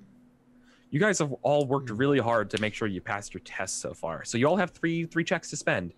I'm going to let you know that's going to cost a check to journey home now that you don't have your hairs. Right. Okay. But you have some other things here you may want to do. I will spend a check to journey home. Okay. So before we do that, does anybody want to go for that shield? So that's what I'm saying. So I'm willing to spend my check to go home because it lines up with my goal, right? So this is me spending my check to complete my goal. But feel free to do whatever you guys like. You can do it after we arrive. You can do it before we leave. Like, yeah. Does Tulip get a check? No. The story's about She you doesn't. three. She doesn't have the power that is player characters, right? Yeah. Graham will spend a check to go get that swanky shield. Ellie would tag along for that. All right. And, well, then I guess Tulip would as well. Would Graham go out for that? You mean Huey? Or yeah, sorry. Yeah, would Huey go for the shield or not? So, we didn't lose the map, right? No. We still have that. Absolutely. So the only reason why Huey would go is to make sure that Ellie doesn't explode or die or whatever. She doesn't catch fire. Randomly. Yeah, because, it's... Even though she might be a god, she's still Huey's tenderboy. Still has something like that. So that is the only reason why I'd go. He would probably put up a big stink about it. He'd be like something like, "Really, you wanna travel? If you saw an owl, right? If that owl is a real thing and you're just not fucking with us, then you risk everything. Everyone's lives here just to get a shield that, for the most part, probably doesn't exist." But if it does exist, do we not have a duty as Mouse God to preserve? Yes, we go during the time when it's not as dangerous. I mean, it's not dangerous. It's just an owl. I'm talking mostly about weather. But yes, there is also an owl. You make a very solid point to not go. Wait, there's an owl? Supposedly. He's the only one that saw it, though. Keeping in mind, we also have our hairs completely gone. So you know, traveling back will take some time. But if you really want to go, I can't stop you. Okay, that settles it. All right, bye. Graham still has the map, right? He takes his map and he just starts walking the direction of the shield. I turn to Ellie. I'm just like, what about you? Do you have this wanderlust that Graham does? We probably still need that map. Oh, I mean, that's only a... You mean to get back, right? Yeah.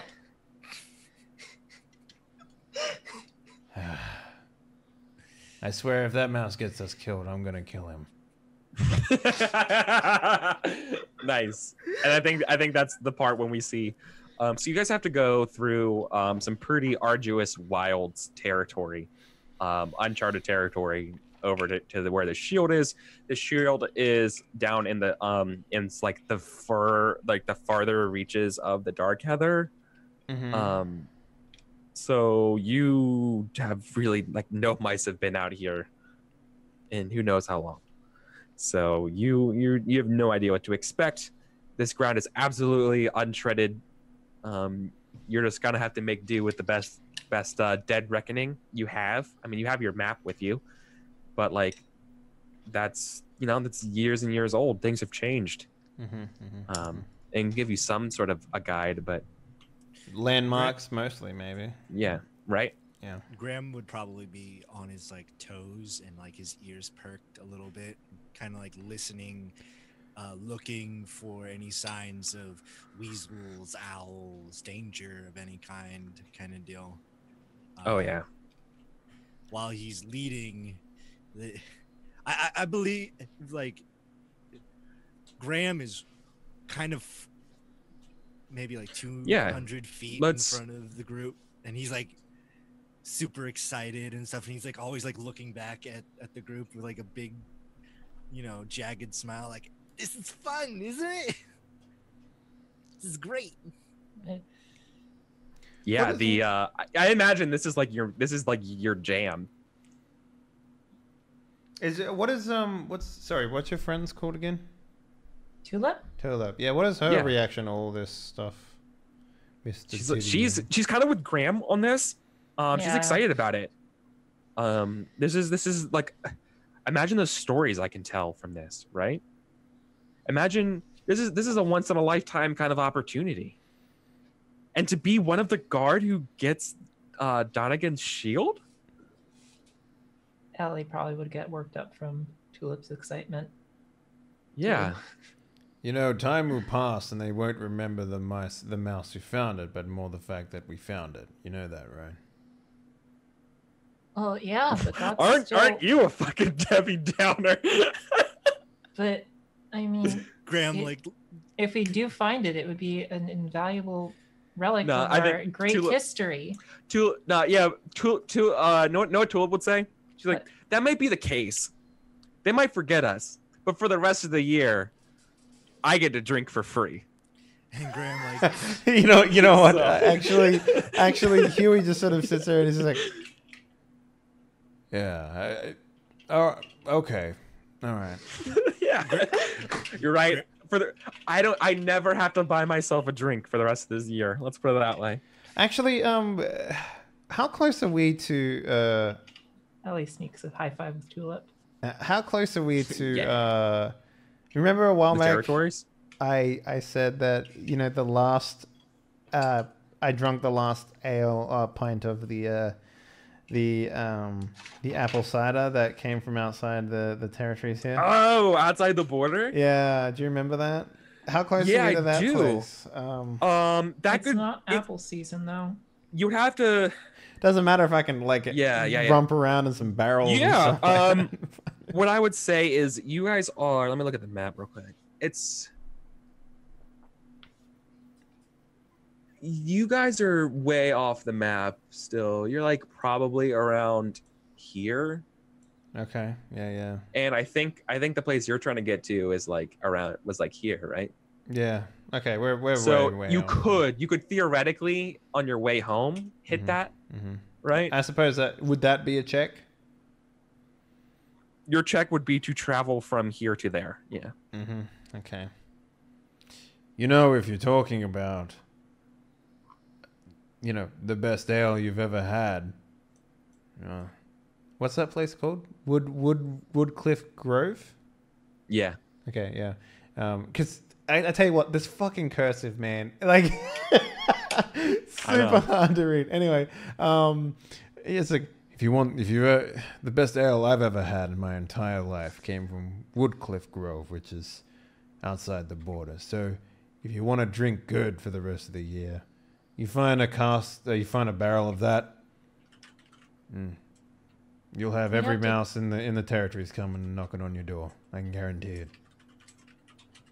We have to carry a whole barrel with us. Look, though. There's not much I would go off mission for, but a barrel of that cider. The type of thing that you give your children. What? What? When they grow up, I mean, it's like an heirloom. I wouldn't feed apple Not a cider monster. Yeah, there would be at least 1 year of being of age before you would give them anything like that, right? I mean, Yeah, Tulip's like, I remember when my dad gave me my first taste of cider. Yeah. Was it Woodcliff Grove cider? Then I'm sorry, your dad made a mistake. Well, I mean, I was born after the war. Oh. Okay. Well, maybe that makes a bit more sense, but okay. I'm sorry I'm not ancient. Hey. Yeah. I'm only 45 years old. Okay. He was like 50 something. Yeah. Let's do this. So let's go get Donegan's shield. All right. So you're gonna follow to the point on the map there. Let's say requires a very difficult pathfinding test. And obviously the consequences here will be something crosses your path, right? Perhaps an owl? Yeah, and running the risks of that. So it's not a matter of you being able to get there like in your way. Mm-hmm. It's more of a matter of getting there, and by luck, basically, nothing else is that's you come across, be it a weasel or an owl or something, right? Yeah. So this is, like I said, it's a Pathfinder test. I'm gonna say this is going to be a very difficult Pathfinder test. I think this is going to be probably 5. Like literally, this might be the hardest Pathfinder test you've ever had to do. Oh man. Let's see.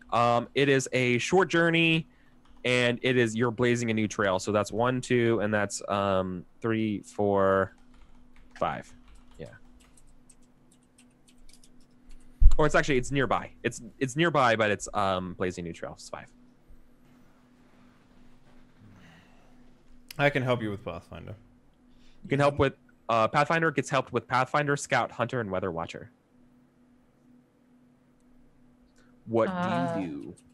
I'll help with Scout. Okay, so 2. I can tap my nature to add 5, right? Yep. No, 3. 3. You can add 3 now. Oh, okay, so it's you spend a persona to tap your nature. Yeah, basically, whatever your current nature is at. Yeah, the rule is if you use your nature for things that aren't within a mouse's nature, like say copying a map, you tax it, which means that it goes down from your total. But having said that, if you manage to reduce, like if you go down to 0, it'll go down to 4 permanent, which means that it'll be easier for you to learn skills. So, which is why mine is so low. You know. Now, foraging is only for food. Yes. Okay. All right. That's the literal definition of foraging. I forage for food. I forage for a shield of ancient lore. Do I find it? Let's see. I've already used my natural bearings. Or use quick-witted. Yeah, I'm going to spend a persona and tap my nature to add 3 to the to the dice pool. Cool. So And you're getting 3 other helpers, right? Mhm. I think Tulip's gonna mention, she takes a deep breath of the air and mentions how the weather is gonna change. It's gonna go warm. Like, we don't have to worry about a storm of any kind. But it also means that we're not gonna have much cloud cover or anything in case that owl comes back. Right. Let's see. I still can do predator wise. That can help failures as long as you have fate Yeah. for it or persona. But Nope. you've been spending a lot today. Yeah. Yeah. All right. Ob 5. Let's see. Nope. Damn, dude.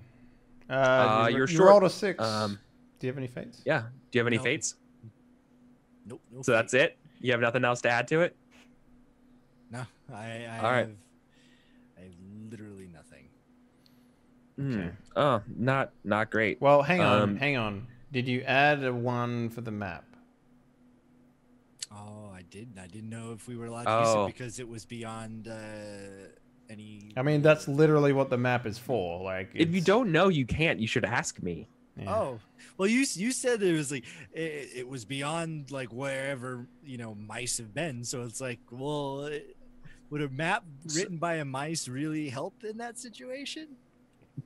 Damn well, you better argue for it. I want you guys to push me for every little advantage you can get. Oh, okay. All right? Don't feel like I don't. Yeah. Yeah, well, I mean, he Especially makes when it- you're building those pools. Every test is like the same. Like, you can ask for supplies. You can get helper people. You can add a trait to it. You can tap your fate or add or reroll stuff with your wises. Like, I want you to do everything in your power to get the thing that you want. Okay. You know. Well, forgot. All right. I forgot the map. Okay. Well, Ellie then points out the map to him. it's too late, It's too late. The roll's been made. dude. I would have let that shit slide if it was 11:50, but it's 11:51. Damn. You guys You missed missed winter. out. Yeah. Missed out. Missed out. So you were so confident that you knew where you were going. So, yeah.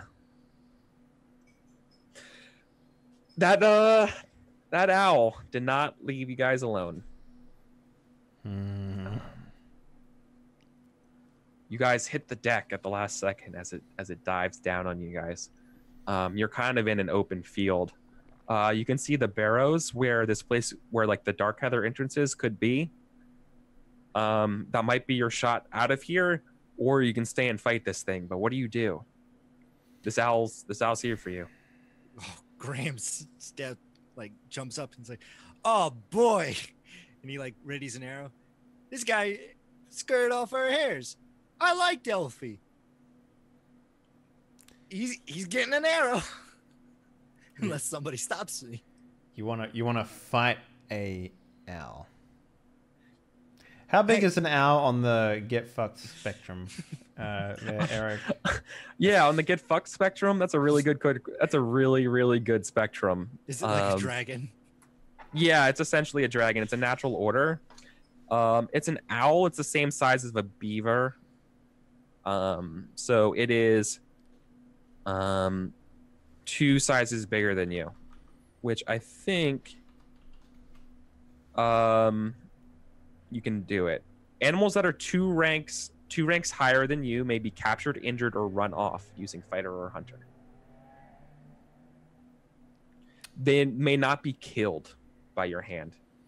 Okay. Oh. Well, They can only be captured, injured, or run off. so the dark, killed what did you call them? Darthy. The Dark Heather. The Dark Dark Heather tunnels. Heather. Yeah. All right. Okay, dark That's heather. the crisscross patterns of weasel Axis, burrows. yeah. Actually, technically, they're old mole tunnels Mhm. that have been repurposed by the weasels. Now, It's let- kind of let- like the Underdark. Let me ask you this: is this the same tunnels that lead directly under Woodcliff Grove and stuff. Yes. Lockhaven? It's unknown. No one knows how far the Dark Heather tunnels go and where they Okay. connect. Because in the book they do actually have a tunnel that goes all the way to Lockhaven from Yeah. The dark heather, but there's fucking no way we'll find that. I can guarantee it. Yeah, you fucking okay. So here's what we risk, right? We risk fighting this thing, which we've got a competent score of fighters, and we've got a hunter in our group, so it shouldn't be. What is her weapon? Bow. A bow. Okay. Or hunter. Yeah, obviously. So she can make attack. Well, here's the thing about bows. Bows can make your attacks not versus but independent, right?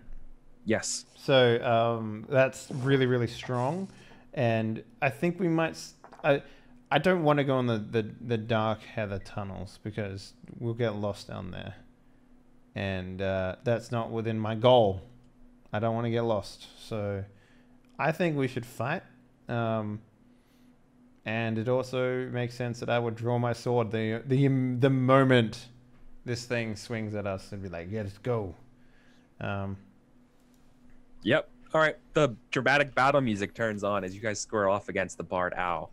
This is the most dangerous thing I think you guys have ever faced. Oh boy. Mm-hmm. I would Yeah. like to- The Bard Owl easily has its nature is 7, and it has a lot of things that can fuck you up. Yeah. I would like to know what those things are as I study my opponent and my surrounding area. Yeah. Okay. Give me that's a versus test, right? It's Hunter. No. It's not. I remember this last time. I think it's independent. It's weapons, and you want to know its weapons, right? Yeah. That's Hunter. Hunter gets its weapons, and that's an Ob 3 test for Hunter. Okay, my hunter's 2. Anybody want to help Graham? Oh, I get one from Miss Tulip, fellow huntress. Yes. I'll help with Hunter as well. Ellie would like to express extreme concern in fighting this owl and wants it to be noted that she thinks we should run. There is no running in a plane, Zelly. She will still help with Hunter. But it's an owl. Owls literally eat us for breakfast. Yeah. I know. You have to get a 3. So that's not enough. Yep. Okay. Boy. Tossed 6 dice. Only got What does 2. your hunting look like? Is that just you trying to observe it? Yeah, he has his bow already drawn. He's like kind of looking at the owl down like the shaft kind of deal of the arrow, and he's kind of like looking at the claws, at the beaks, and then he kind of like looks at the wingspan of it and stuff, and tries to get like some kind of like depth of what this giant beast is and how much damage he can do to us. Yeah. Okay. I think I'm gonna give you a conditional success here. Mark hungry and thirsty. Okay. Just from traveling. Oh and here's shit! what you learn. He's thirsty. You have it has powerful wings, which give it +2 dice for maneuvering. Tearing beak, which gives it a +1 additional success to each attack, and grasping talons would add an additional die to an attack. Oh damn. Okay, so we gotta So- take it. Sorry. Could you repeat the weapons? Sorry. Powerful wings, +2 dice to maneuver. Yeah. Tearing beak, +1 success to attacks, and grasping talons, which add a +1 die to attack. Okay. And let's get ready to rumble. So he's getting an extra dice to attack, and he's getting. Oh my god. Okay. All right. This is so. By the way, this is against this owl. Death is on the line. Okay. I would like to lead this. I guess. I mean, like, okay, hang on. Let's work it out. Right? It's fighter or hunter, right? For health, for leading. Yeah. All right. I have 3 health, but I have 6 fighter. I have 6 health, but I have 3 hunter. Okay, so your odds are already better. What about I yours, sir? I have 4 health and 3 fighter or 2 hunter.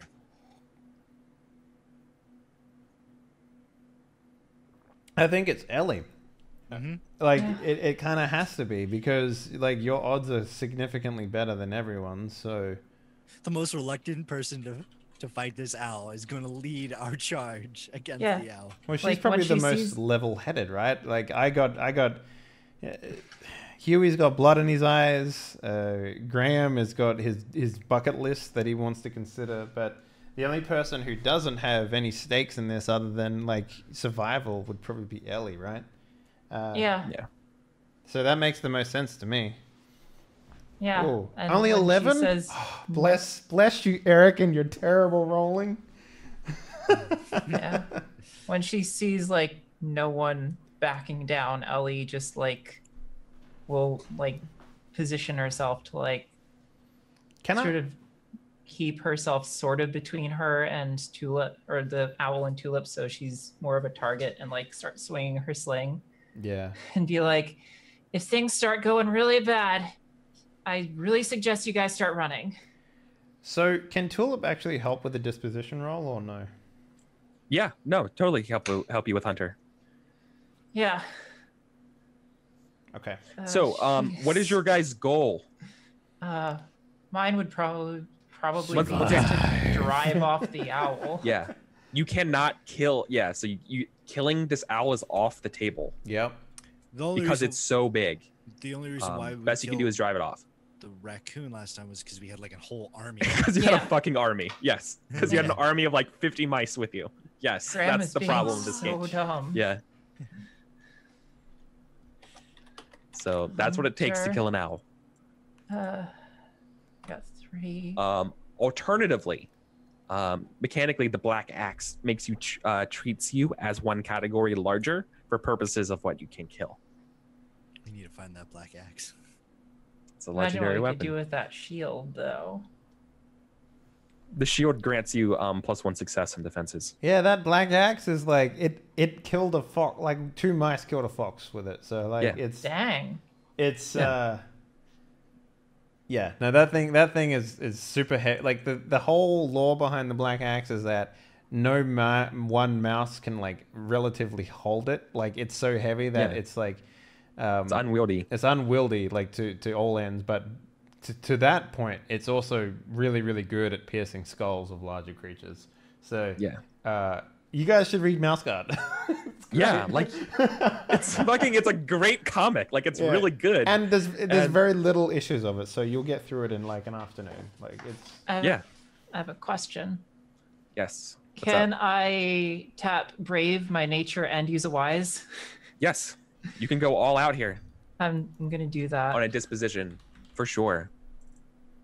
Yeah. So that's see, that's why I never have. That's why you have so much fate and shit, because I led everything up for the first year, and I went full retard on every single disposition roll. Because yeah. okay. For Legends of the Guard Wise, I need to justify this, right? Mm-hmm. Okay. I am recalling a legend that my father once told me when I was about a wee mouse of like 2 years old, about how a band of guards mice who were out in the wild were able to drive off a hungry barn owl. It was like a full squadron of guards mice, but they were able to like confuse it by trying to like owls hunt by like sound, right? A lot. So they'd like when it was charging someone, another mouse would like make a loud noise to like startle it and catch its attention. So the first mouse that was charging could like maneuver out of the owl's way and better escape it. and then while it was distracted, they'd counterattack. Is that good? Yeah, I count it. I love when Okay. you make up stories for that shit. So It's great. 10 out Okay. of 10. 10 And- out of 10. And I have 3 helps, right? 4. No, 3. Four. 3. yeah, 4. three total. Yeah. 3, yeah. Okay. Okay. I have So all you're my yeah. I have all my dice in here, and this is within my nature, right? Or it's not? No. No, No. it's No. not. No. No. So- No. Fighting a creature is not within your nature. Yeah, For this. so my nature will go down after the roll. Mhm. Yes. Okay. Okay, so submit ob 0 or 1. 0. Yeah, 0. Because this Zero, doesn't count as a okay. test for learning. Okay. What Wow. the shit? Holy shit! I'm re-rolling those failures. You know, rolled 11 dice and got 3 successes. Yeah, I'm re-rolling the failures, right? Oh man. That's persona, right? Yeah, you spend a persona, Fucking- but you have to invoke a relevant wise. Oh, This is shit. called of course, and you have to spend a persona for it for that. So what is this? Ugh. I can't do legends again, can I? Nope. Fuck. Wait, Apologies. why were you using a wires to get an extra dice? It should have been you use a trait to get an extra dice. Oh yeah. I- You can't use a wise to help you. Oh, okay. You can't use a wise to help you give you dice. A wise can only help you if you fail. Yeah. Oh, okay. Well then remove Well then there one you of go. those Then yeah. dice, which like the last one was a fail, right? I can't tell, it's off the screen for me. Mine's off the screen too. No, the last one was a 3 by the looks of it. Nah, it's look. Hold on. Well, let's just count what's there, No, right? yeah, have you 3 got 4 successes. Yeah, there's 3 successes. It has to be a fail. It has to be a fail in the end because you already have the 3 successes Okay, visible. so that gets knocked off, Right. and I use 4 or 5. No. Last one's a success because you only have a 4 and a 5 visible. No, there's 2 4s and a 5. I see it on mine. 4, 4, or 5. Yeah. Oh yeah. So that's 4, a 4, fail. 5. So Yeah. I use it's a fail. Is this a fate or a Persona. Persona. You spend a persona Mhm. and use your Okay. legends, which is your Yeah. of course, which then lets you Which- re-roll those 8 dice. Wait, Yeah, don't which you? is that Didn't you one get a that I already second? said. Didn't you get a second wires? What's your other wires? Politics. Politics wise. Oh yeah, that yeah. Yeah. Good luck with that. Gerrymander the owl into not attacking. Okay. Roll 8d6, right? Yep. 86. Okay, so that's 1 success. You only Punch. got 1 success on that. Ah! So you got 4. You rolled 4. That is abhorrently. That's poor. But you got Bad. 6 health, so this is why we use you to do the roll, because your health just makes it 10. So we're not so bad. We're not bad off. Okay, the That's owl. super bad, but we're gonna get through it. But at the same time, it's 10 out of 10. Stop. Yep. All right. Stop. Now it's my turn to draw that down. The cards here.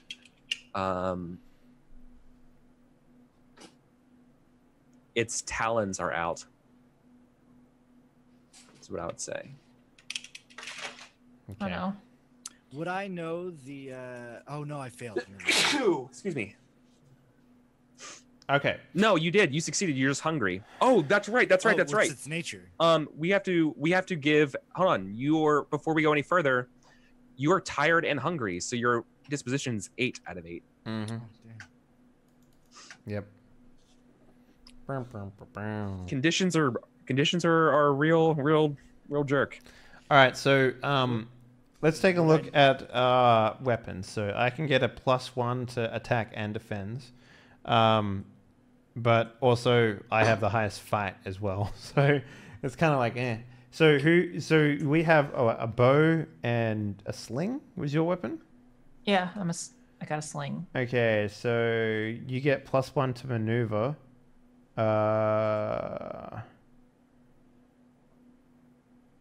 Do we know And the you make owl's acts. nature? Okay, so you're the same as bows then. So you make attacks versus. No, Yeah. you don't know its nature, Okay. but you know its weapons. That's what you rolled.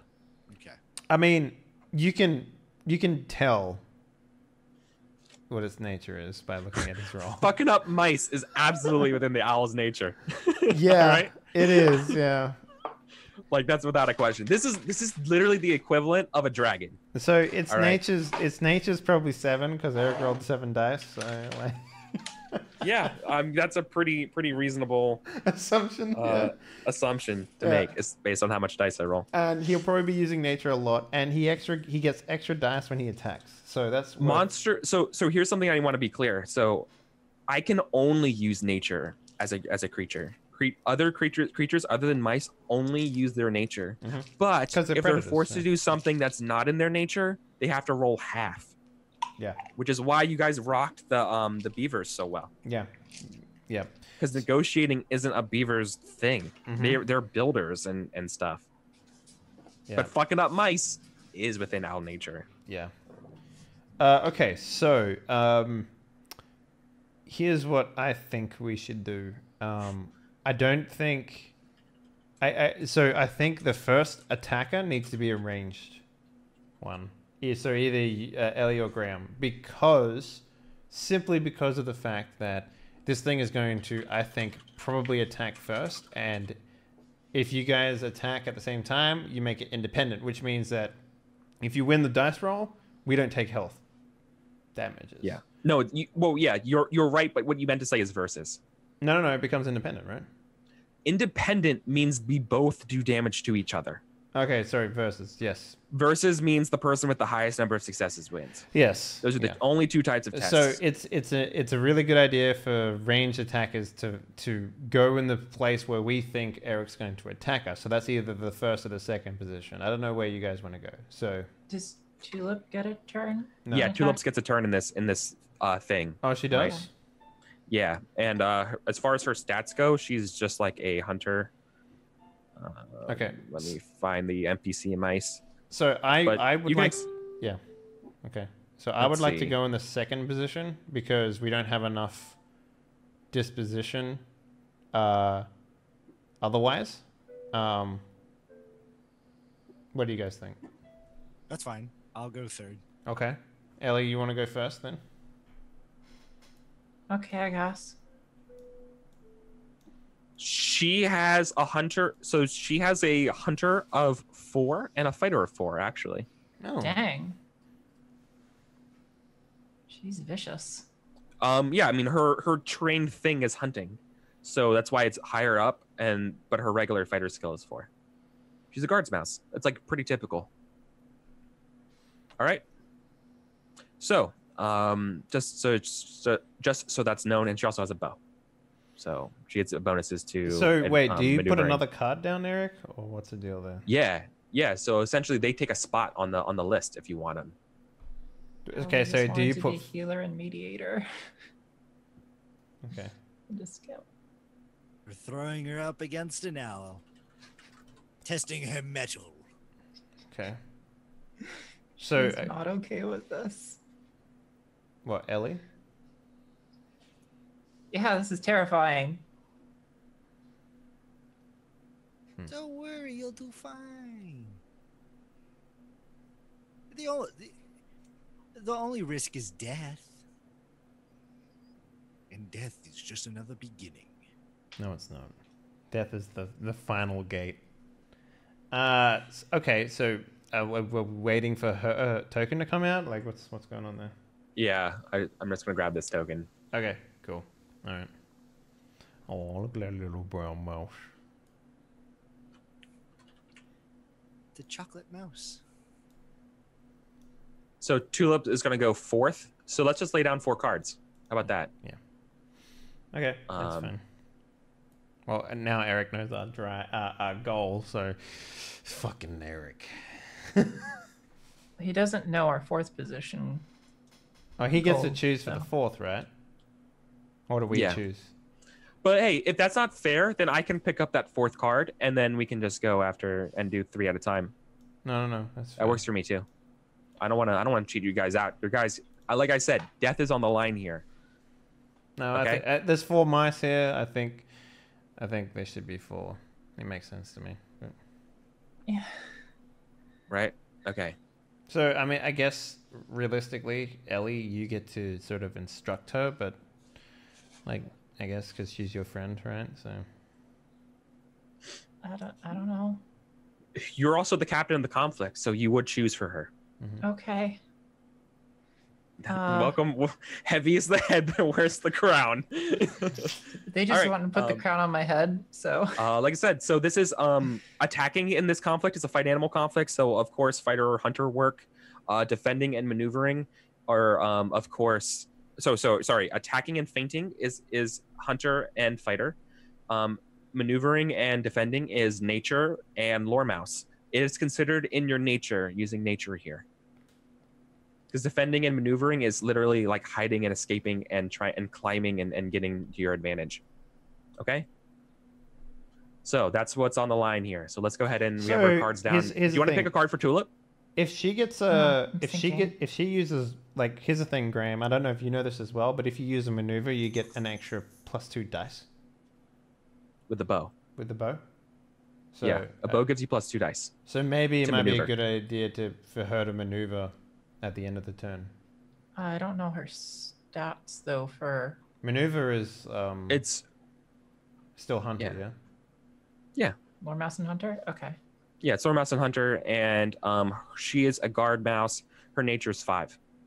Maneuvering also gives benefits to the person going next, yeah. In front and going her traits are steady paw and bodyguard.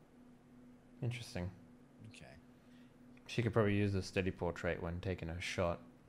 Okay, if let's say Huey did a maneuver and then I do a maneuver. Then his maneuver maneuvers to your maneuver. Yeah. Okay. They don't keep carrying to the next attack. It's the next action to get a bonus to. All right, let's Flipadelphia. Flipadelphia. Maneuvering, attacking, attacking, attacking. Okay, so attacking versus maneuver is still versus. Okay, so this is still a versus test. So the owl circles looking for a good spot to attack you with from a good vantage point. So attack versus maneuver, yeah. So what this looks like is a series of dives on you. For me. What are you guys doing for maneuvers? What does that look like?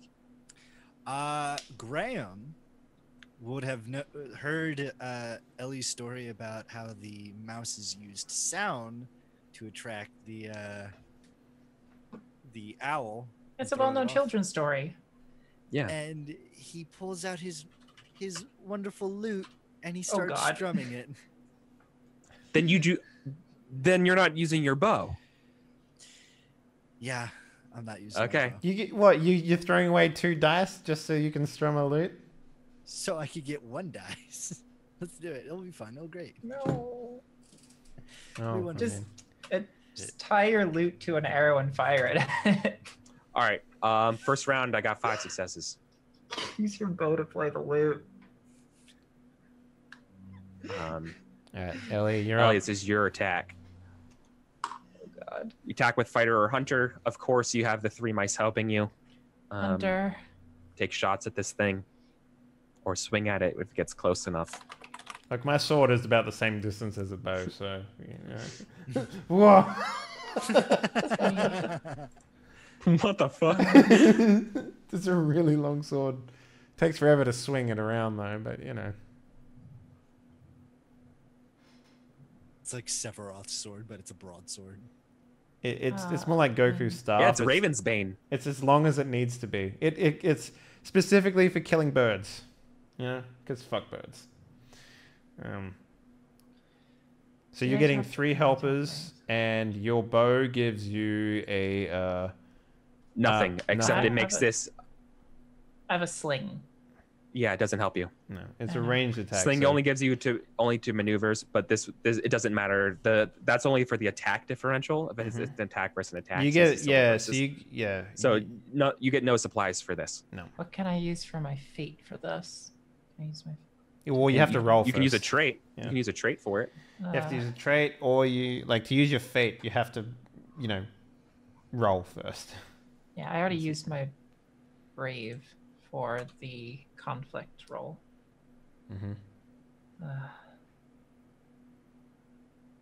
Fudge. You have hard worker and fiery. Wait, no, you didn't use anything for the conflict roll. I used my brave for the conflict roll. Yeah. But you removed that one die. No, use it for the disposition. No. The disposition roll. Yeah. Yeah, they Use it for factored into the disposition. Yeah. And then I removed that one die from my Y's roll because I couldn't use the Y's. Yeah. And then I that's used for the Y's rerolling to failures. reroll failures instead. Yeah. Okay. I don't know how I would use fiery. Other You're than I'm You get drawing the angry ire of the owl. Yeah, I'm going against my nature, tapping into my desire to protect my fellow mice kind and fighting a freaking owl. This thing is like, you know when like we fought the raven that stole Henley's first sword? Yeah. This thing is like twice the size of it. To give you perspective. This thing's big. This thing would eat a raven. So being fiery, it makes perfect sense. I'm gonna mess you up, Mr. Owl. Yeah. You scream. You're not gonna find out how many licks it takes to get the center of me. And good one. Okay, make your roll. Ob is 5. For 5. Well, 5. one, but you have to get 5 successes to Okay. tie me. I'll just put it. We can do basic math. Fudge. Okay. Not enough. Anything you can do to fix it?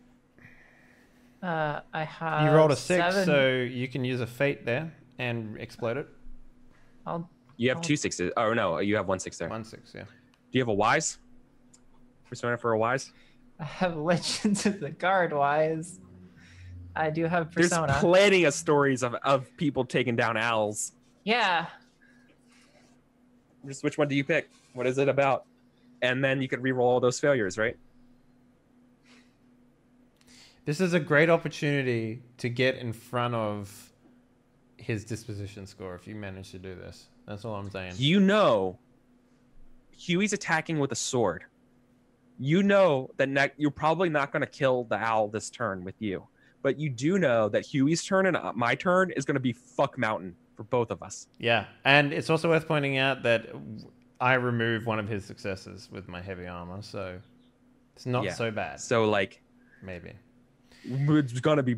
Like, we're going to be throwing a lot of dice at each other, and there's no stopping our damage of our successes. Yeah. It's just... it doesn't do anything. It just Yeah, welcome to Fuck Mountain. So that's what I'm saying. It's Fuck Mountain. So like anything I think you can do to ensure that if you guys are going down next turn, that you take the owl down too is really good. No, it's important that you get as many successes as you can because I'm going to need all the help I can get. I'm going to be rolling a lot of dice, but so is Eric. Yes, exactly. I'm going to use Persona and recall the time that Captain Marin Marshweather faced down an owl in the marshes and was able to ding it right in the eye, so it was really confused and like unable to see properly, and missed like its attacks and made it so that the band of mice he was protecting could escape. So I'm going for the eye, I guess. Hell yeah. That's re-rolling failures. So that's 1, 2, 3, 4. Only 4? I think I got... No, yeah, it's 4, yeah. Because you got all your successes and you added 4 extra dice. So, yeah. Plus, you can spend a fate and explode that 6. So maybe, before you do this, maybe do the fate one, because then you get more dice to roll on your persona. If you wanted to do If both. I fail. Okay. Yeah. Okay, I'll do that. I'll do that first. 1d6. Explode this 6. Hey, It's do another it again. 6. Do it again. Whoa! Keep going. Okay. Okay, 2 I'm additional still- ones. Yeah, and I'm still re-rolling the failures. So you get So 5. you actually tied right now. You tied, but then Yeah. you're going to use a wise to reroll the failures. Yeah. So I get 5. Worth it. And you get to re-roll those 6s because you used a fate. Let's see. And go again. There we go. Okay. See, Okay. how much damage did I do? So you did you- 4, 5. You did 5 damage to him. You did 3, 4, 5, 6, 7, 8. 8 Eight? minus 5 is 3. Well, we So tied 3 it. We damage. tied it up with the first 2 sixes, right? Well, that's why I just counted up. I counted up all 3, your scores, right? 4, You did 5. So that's 1, 2, 6, 7, 8. Oh, 9. 4. Yeah, 9. so it's 4. Yeah, we did 4 damage to him. Yeah. Yep. So it's 7 out of 11. No, 5, right? Because it's No. 5. 'Cause 1, 2, 3, 4, 5, 6. 6 plus. No, dude. Hold on. You have 3 successes. 4, 5, 6, 7, 8, 9. 9 minus 5 is 4. Yeah. Okay, so we 4, 5, then 6, 7, 8, 9, then 10 because we got another success after that. So there's 10 successes.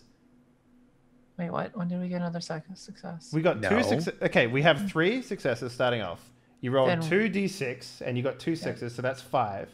Then we got 4 successes, Oh, which I makes forgot it to count 9. that 1 4. And then you got 1 underneath it because Oh yeah, we didn't count the 4. We didn't count the 4, so it's 6 out of 11. So it's 5 successes. That's what I'm saying. All right. Come on, Okay. man. So Come do on. I actually hit him Come in the on. eye?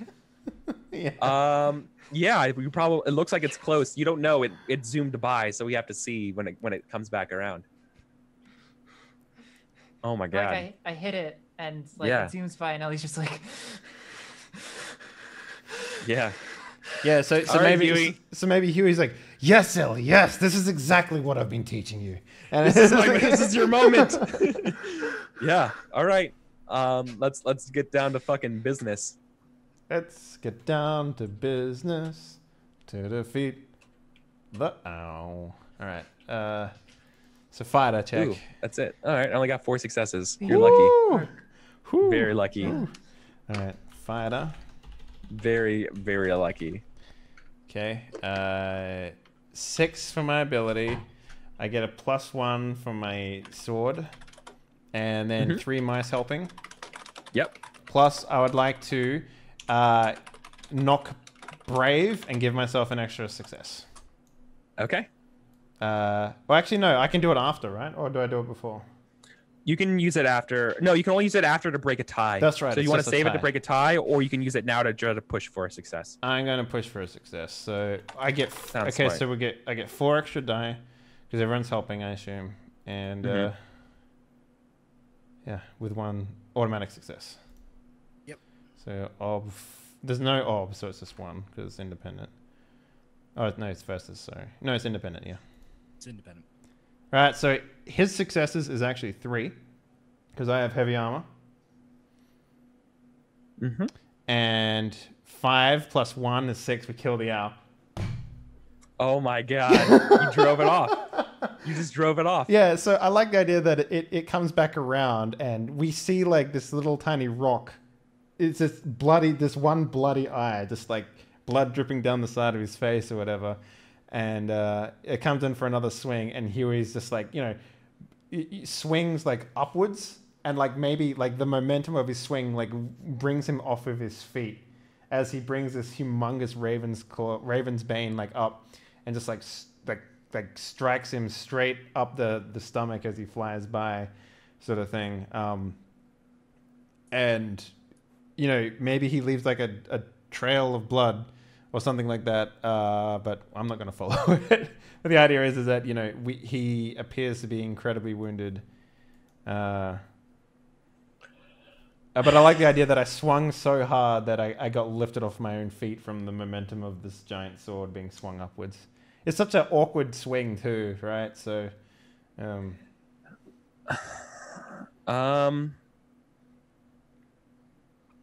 a guard mice, okay. So. Damn it, Ellie! You fucking rocked that shit. All those 6s, damn! I've never seen anything like that. That's incredible. that was insane. Yeah. Can I get my rock back? Yeah, the rock is. It'll be like my lucky rock. I think you lodged that deep within his eye. So, you got 5 out of 8, which is a pretty average. It's an average consequence to failure. Sure. Maybe he hits. Like he definitely hits me, Consequence. right? Yeah. So I definitely think that I take injured for sure. What do you think? No. Well, yes and no. There's actually rules for this in the game. Okay. If the patrol wins with a compromise in the group conflict, one character takes it for the team. Everyone else is injured and tired. Wait, one player takes it for the team. What does that mean? They Dies. die? Yes.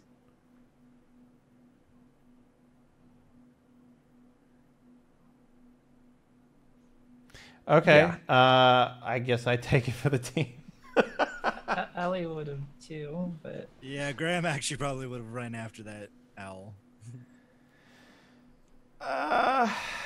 we all just try to sacrifice ourselves at the same time and only Well, okay. So here's die a third of. here's the the thing. way. Here's the thing, fam. Here's the secret sauce that me and Eric talked about a while back. This whole thing with the with the pups coming out. This was Huey going to retire, and I was going to roll up a new character. So having Well, this would make perfect sense then. yeah, having Huey expire is perfect. In So the owl's Ellie wounds has- are fatal, yes, which would make perfect sense. yeah, Like going fucking square to toe to toe with a fucking owl is kind of what you expect. yeah. And you know, So let's take a moment and look at that scene then. Yeah. okay, yeah. God damn it. No. Yeah, man. When guardsmen, yeah, like this is what happens when death's on the line. That's what I said. When death's on the line, it's serious business. I'm gonna have This is to. there's only 2 ways you can die in this game, and both of them are conflict related. You can only die in a conflict, and that's when it's like winter and you're journeying, and when you're fighting something where it's killing you. So basically, that log in the last session would have killed us. Yeah. It's possible. Yeah. All No, right. no, I never said that. I never said killing was on the table with that. I don't Okay. think. Yeah. Right. Okay. I get you. So maybe. No, the worst you could happen if I say that is that you get injured. So Yeah. like it's not the worst thing in the world, but And I did get injured. yeah. Well, yeah, you did get injured. But you fell off a stump. Yeah. Okay, so maybe the same thing happens. It comes down for another swing. I swing with the full momentum of the sword. I still think that happens, but I still I think maybe we take each other out in some way. Like he claws me, Yeah. and maybe the armor gets completely like basically just gutted. And maybe what happens is he pierces through the armor and brings me with him as he dies and flies off, sort of thing. And we both sort of roll, exacerbating what would have been an injury to, I guess, The owl isn't dead.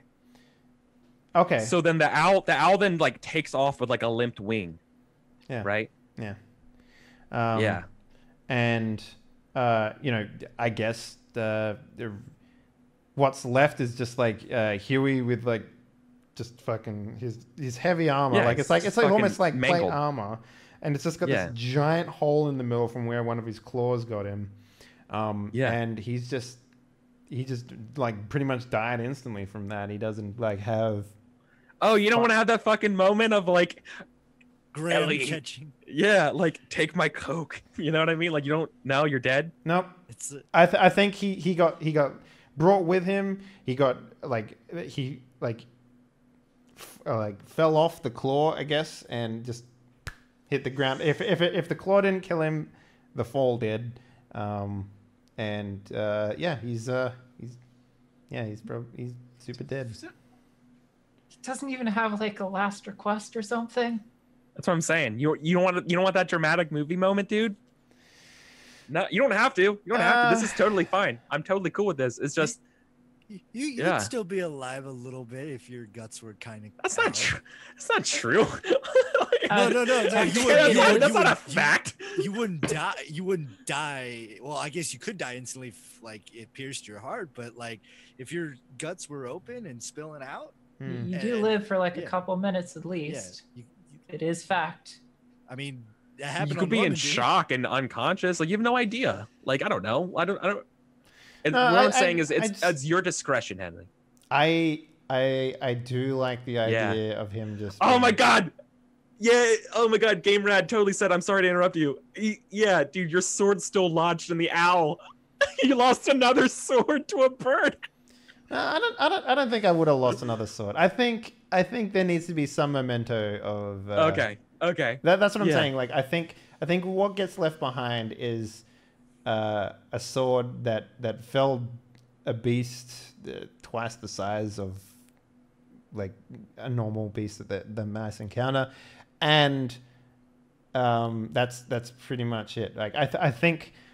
And the armor, like, you know, I imagine in the hall, if anything, they might put up the armor, because you said that they also put up like you know, the mementos of what a mouse had, right, instead of the cloaks and stuff. So I'm imagining a scene, right? It's his cloak, it's the armor with the giant hole in it, like from where he got pierced by the owl, and a bloody giant sword.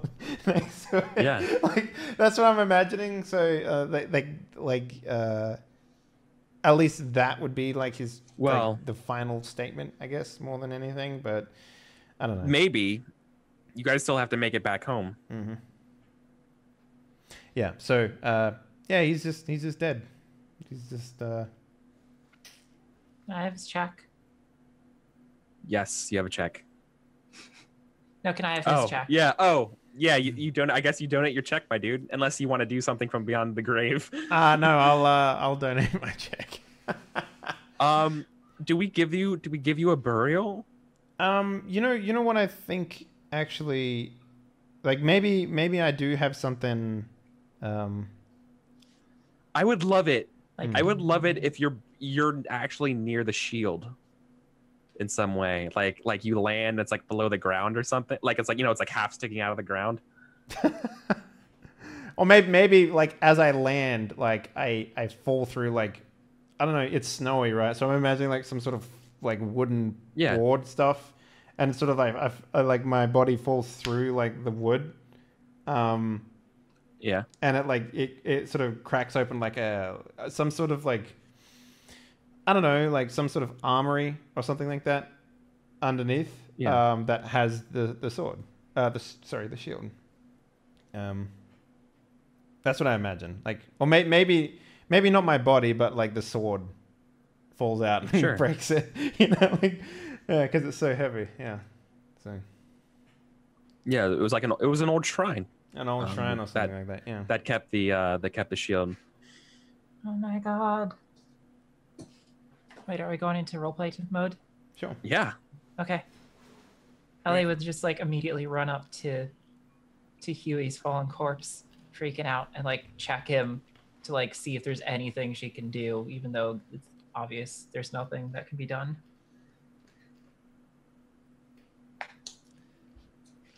Graham's just in shock. Like he doesn't know how to like mentally process what just happened. I think he would then start to blame himself, because he's the one who wanted to go after the owl, and he's the one who wanted to fight the owl, and it got Huey killed. I mean, Graham, it was like he literally wanted to go home. The mission was done. And it was Graham's idea to go after the shield. So Graham is putting all of this blame on him, and he goes up to like Huey's like corpse, and he starts like he starts to kind of like pick up like pieces and trying to put it back on over the hole. Like he doesn't comprehend that it's like this is done. It's like it's like Tulip is like screaming at you, Graham. You know, like Graham, he's dead. She says like break her eyes, or you know, her voice breaks when he's like he's dead. And Graham's like, and then I said, no, I can fix him. I can fix him. We could. Come on, man. Come on. He gave his life for us. No. He gave his life because I wanted to go for a stupid shield. No, it was my idea. She like grabs you by your shoulders and being like, Graham, get it together. We're guard. It wasn't about you. It was with the mission. You cannot put this on yourself. The mission was done. You can't put this on yourself. The mission was done. The mission was over. We should have just went home, but I was too into the glory. I wanted the shield. I wanted to go home. I wanted to be a hero. I wanted to be someone. And he paid the ultimate price for my greed, my ego. And he kind of like shrugs her off, kind of deal. And he goes back and he kind of just like kneels and he stares at Huey's body. He kind of like pushes back a tuft of his hair. Yeah. And he's like, I never got to say this to you, but you are the most bravest, strongest mouse I've ever met. And I'm sorry that I gave you such a hard time. And it's because it's like the relationship was, I respect this guy, but I'm not going to let him know I respect him. Yeah. Then I think after you say that, I think Tulip says, "The guard prevails." It's just like the guard prevails. Like, yeah. Graham just shakes his head and he like kind of like scrunches up his nose, and it's like, the guard prevails. Yes. Ellie is just like, her shoulders slump when she like finally accepts that Huey is gone, and then just goes to collect his sword. And is the shield's there, right? Yeah, so I imagine it broke yeah. through like a wooden platform or there's something. There's like a ray of light shining down on it, you know, like through the rubble where it broke through. And it's kind of like the shield from the pictures from the cards. It's like a big orange gold bronze shield with a large like floral cross pattern kind of on it. Ellie like, it still looks clean and fresh, even though it's 50 years old. She like slowly advances towards it and like gently taps it before like running her hand down it. And then without a word, she just picks it up and like tries to like strap it to her back. Yeah. You see still written in the shrine behind it, death is as powerful a weapon as it is an easy escape. Heroes can pass into legends, legends into myths, and myths fuel new heroes. Ellie, I kind of want to put Huey's sword there now.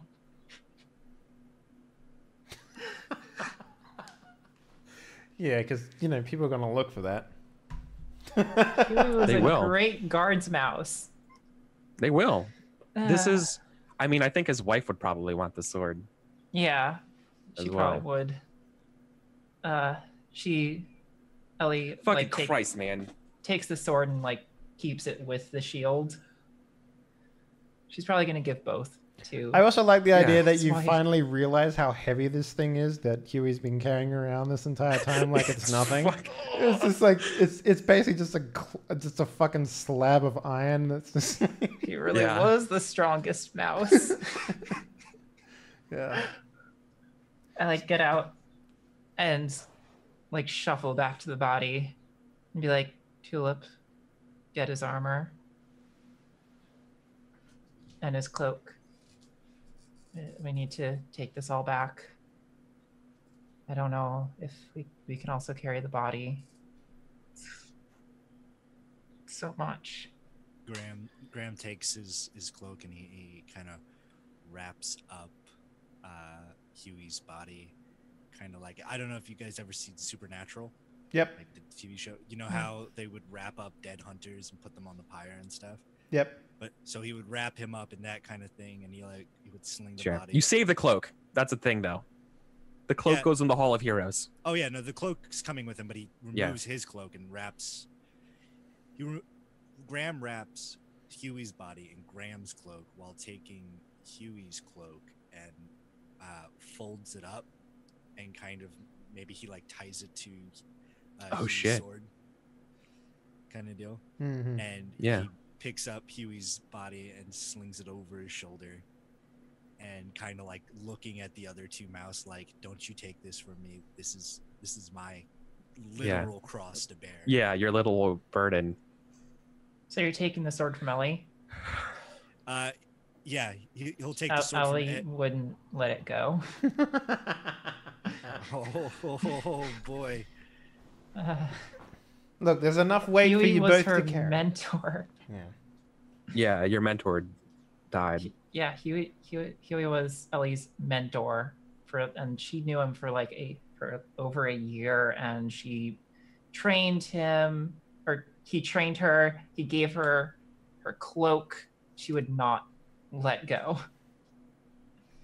It's kind of like a stare down between Graham and Ellie, and then Graham just like kind of scoffs, and he lets go of the sword, Mm-hmm. and I believe that there would be like a tug of war kind of tension kind of deal, like she's pulling her weight, I'm pulling mine, so I let go, kind of like Yeah.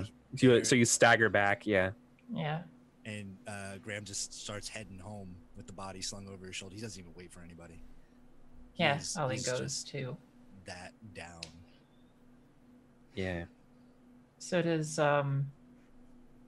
Henley's check get used for us to get home, or Sure. what's going on? Yeah, I think so.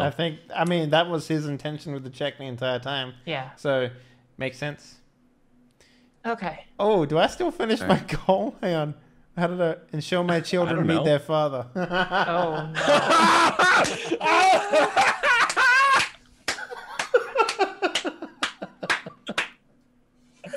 Yeah, dude. no. Okay, you get a fate Like- point to spend. Congratulations. This shit wasn't like the best parts of this wasn't planned. Like this was that. Oh my god. That's great. Oh.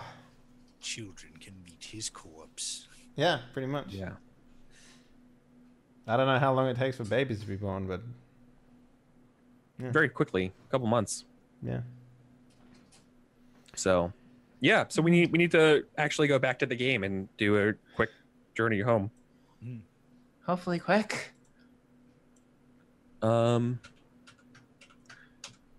My original intention was doing a conflict, but we're getting short on time. So I think I'm going to abbreviate it to a single roll. Also, because I don't think now we have a belief about getting home anymore, or a goal on going home anymore that we have to really extremely worry about.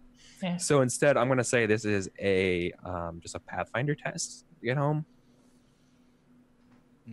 Let's say to get to go from Pathfinder. Let's see. This is going to be an OB4 Pathfinder test. What's Ellie's Pathfinder? 0? 0. I need 0. one more attempt in Pathfinder to learn it. But I have 0 right now. Graham will take the lead on that. Yeah. Tulip did Tulip has go- Pathfinder to help Ah, yeah. Oh. too. Just 2 Mhm. ranks in it. And I can help with Scout. Okay. Pathfinder to. God damn it, Huey. What's the ob on it? 4. Yeah, you got it. You don't have. It's not a versus test. Mhm. So, yeah, you guys. I think you guys been traveling day and night, and I think we just see it as another slow montage before you guys make it back to Lockhaven. But like when you pass over the scent board or whatever, like you see some people laying down the scent or whatever, and you see them carrying Huey, and they like stop and they take down their cloaks or whatever, and like do like a salute, like letting pass, knowing that a guard has fallen, you know. And they say, like, you know, as you're going by, the guard prevails. And like this whole time we have some nice little tragic like sad fiddle playing, you know, like while we're going through. Sad violin song. Yeah, right. A very nice sad fiddle. And yeah, you just kind of see that in the countryside, people giving you space as you guys move home, and you give Huey funeral respects till we get to Lockhaven. And then we hear like the sniffles, and we hear like, you know, the cries from the at the funeral procession. And we still have a check to spend, right? Would I get reprimanded by Gwendolyn because I was the cause of Huey's death? Like, no, I feel she like would want to know. She would want to know why he died, though. Yeah, I feel like he would confess, and he would take all the blame, saying that it was my fault. I'm the one who took the excursion to go get the shield of Donegal, and I'm the one who started the conflict with the owl. As a note, like on the way back, Ellie would have been refusing to talk to Graham the entire way, but like because she would have been like really mad at him, but like once he starts actually taking the blame to Gwendolyn, she would like soften up finally. Oh, Graham would not be saying anything. Like he barely even ate. Of course. And so that's why I want to know if Ellie would just like kneel and present the shield to Gwendolyn along with Huey's sword and helmet, and Graham has the cloak. So yeah, I would present the cloak on top of Huey's body, who I would assume is still wrapped in my cloak. Yeah. And Gwendolyn's not mad at you. She's disappointed. She doesn't give you the stern loathing that you feel like you deserve. That pisses Graham off. Yeah. Instead, she's kind of really quiet about it. Instead, know what she says? She says, I think she's not like happy or anything like that, or like proud of you, but she still says like, no, you still did good. You all did good. Oh, that's Graham in Huey, rage. Yeah. He's like, no, Huey died. I'm the one who started a fight with an owl. I should have known better. He and I explained to her that like I wanted to go after the owl before, and Huey pulled me back, and then we went after the shield, and that same owl is what got him. And I'm looking for somebody to be like totally furious with Graham. I know, and no, I don't know what she would say to you. I think what she would say is something to the effect of, you know, so she would say something to the effect of,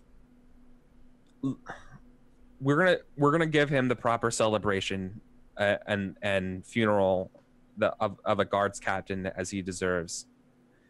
We're going to cry and dance and eat and feast and tell so many stories about him in the next day. And then you're gonna wake up and you're gonna put on that cloak and you're gonna do your job as a mouse guard. It's spring. It's early. There are too many things to do than to beat yourself up over this. There's too much work that needs to be done in the West for you to feel bad.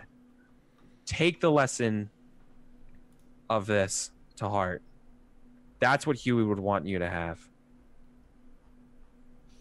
Take this lesson, and she like touches your heart to heart. You don't. Graham, like naturally, Graham. But here's what she's really saying when she's saying that. What she's trying to say to you, without using the words, is, you're not the first mouse who's done this. Like, she knows exactly how you feel. right? Like everyone's had this moment, Graham but she doesn't say it to you. So now what do you do? scrunches up his like he like kind of scrunches up the scar on his snout, kind of like is more prominent, and he kind of like not smacks her hand away, but kind of like puts her hand like away, and he unwraps Huey and kind of like wisps his cloak around and ties it, and like I would assume like the guts would kind of fall out a little bit more onto the floor, and he just turns and he walks. He not saying goodbye, not waiting to be dismissed. He just turns and walks to go brood out in the forest. She says, you know, like I was younger than you in the Winter Wars when I was leading, or not the Winter War, I guess a different war, right? But like I was younger than you when I was given my first command. I led 15 mice to a massacre.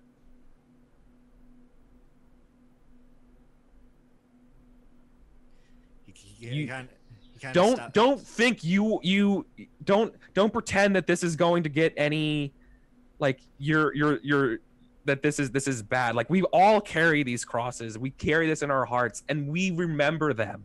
We remember every single person, and we do better the next time because we are the Mouse Guard, and we're the only thing that keeps those things that killed Huey out there instead of in here.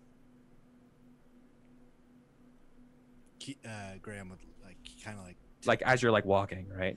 His ears would kind of perk, and he kind of like look over his shoulder a little bit, and then like tears would start to like come down his cheeks, but he like kind of like takes his cloak and he throws it over like a hood so nobody sees, and he just walks out the door. He understands. He accepts what Gwendolyn says. It hits him, but he's not in I know. Set to do it. So I know. Ellie's for sure just letting him go because she figures that it's his way of processing, and it would probably be best for him. It absolutely is. And you see in this is the first time you've seen Gwendolyn actually mad. She like slams her paw on her desk, right? She's like, God damn it, ma'am. I'm sorry. He's going out on his own into being with nature is really how he deals with things. I think him going isn't really the end of the world for him. He just needs to do this for himself to process. Ma'am, Ellie says, and just like bows her head. I know, and what's sad is that she knows that, but she's also very, you know, this is an old wound, and like she didn't like romantically, but she loved Huey, and this is her way of dealing with it, right? It's actually is the reverse, and it's trying to help people, and she can't, right? Kind of like what you're doing, and Gwendolyn's going to tell a story about Huey that I think Huey can tell. Like, let's like a really like good, wholesome story about you that no one would know. Yeah, keep it PG. Wholesome, huh?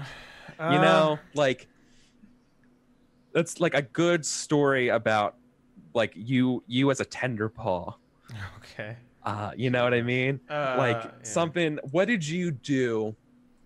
Honestly, was she a tender paw with me? Like, is it like no? But like, she might have been a patrol leader while you were a tender paw. Sure. No, she's old. Yeah. So she. Yeah, go on. I mean, I kind of really like the idea that you ended up trying to like show off, and you dropped a scent barrel one time and broke it. Yeah, just how Chester did. Yeah, but like I can carry this. This is easy. You know, it's like you know, and I like the idea that it rolled down the exact same fucking valley as well. Right? You know, yeah, right like outside. into a gulch. Exactly. And exactly. And I think she just Gwendolyn rush laughs. it immediately, or Yeah. what? Yeah, and I think Gwendolyn had to, at the time, had to go and get him another scent barrel. Did she end up betrothed to a much younger mouse? No, I think a very similar situation happened there, and you know that going back to that letter that he got from Gwendolyn's like, I know you do the right thing. It's because she did the right thing in that situation, which is not what Huey did. Yeah, look. So, yeah, I like that story. That's not a bad one. The Mouse Guard lost its best fighter today. Shit, I didn't think about it like that. That's true. There wouldn't be many And other its mice. its last guard captain. Yeah. Right? There's five there's now 5 other guard captains left. Oh, okay. There was the other one that died though. So Yeah. now the guard's down 2 guard captains as well. Yeah. This is a big deal. Yes. But someone still has a check to spend. Yeah. Right? I think that's Ellie. Ultimately, yeah. No, Ellie what's spent my happening with check all getting the- back here, so you two still Yeah. have checks. You haven't spent either check, so. No, Graham spent his check for the I spent my check for the Shield. shield. Oh yeah. Yeah, getting the shield and then traveling home. So Ellie still has. Okay. So. What's going on with the equipment and stuff that we brought back in the shield, just for flavor? Oh, that's obviously all going into a like near the beginning of the Hall of Heroes, like near the cloaks, right? Yeah. But I think for this one, for this purposes, I think they put Huey's armor that's ripped up, his old cloak that's still dangling. Actually, no. Here's a question for you, Kika. Yeah. I think Gwendolyn would say, Huey's cloak was given from his mentor and was passed to him. If I know Huey, he would want you to have this cloak. But he gave me this cloak. You don't have to take it. It's the Mouse Guard's to offer you. Maybe she can give it to her Tinderpool when she has one. Maybe. Because it wasn't my Yeah. my mentor's cloak. He took it from the Hall of Heroes to give to someone else, to me. Oh, right. Okay. So then it returns to the Hall of Heroes, but yeah. Then if that better serves his memory, just know that this cloak will return to the Hall of Heroes, and well, when it's time for you to take on a mentee, she just trails off. You know, you can fill in the rest. His It's sword, there for them. His sword was a wedding gift. Would it go back to his spouse? That's right, it was. Yeah. It was. Yeah, and but I think of course Sable knows better, and I think obviously donates it to the guard, right? You know what would be really cool? What? Is If if we Sable went used on a, it? No, if we went on a quest to get Huey's old sword back, and Ellie started using it.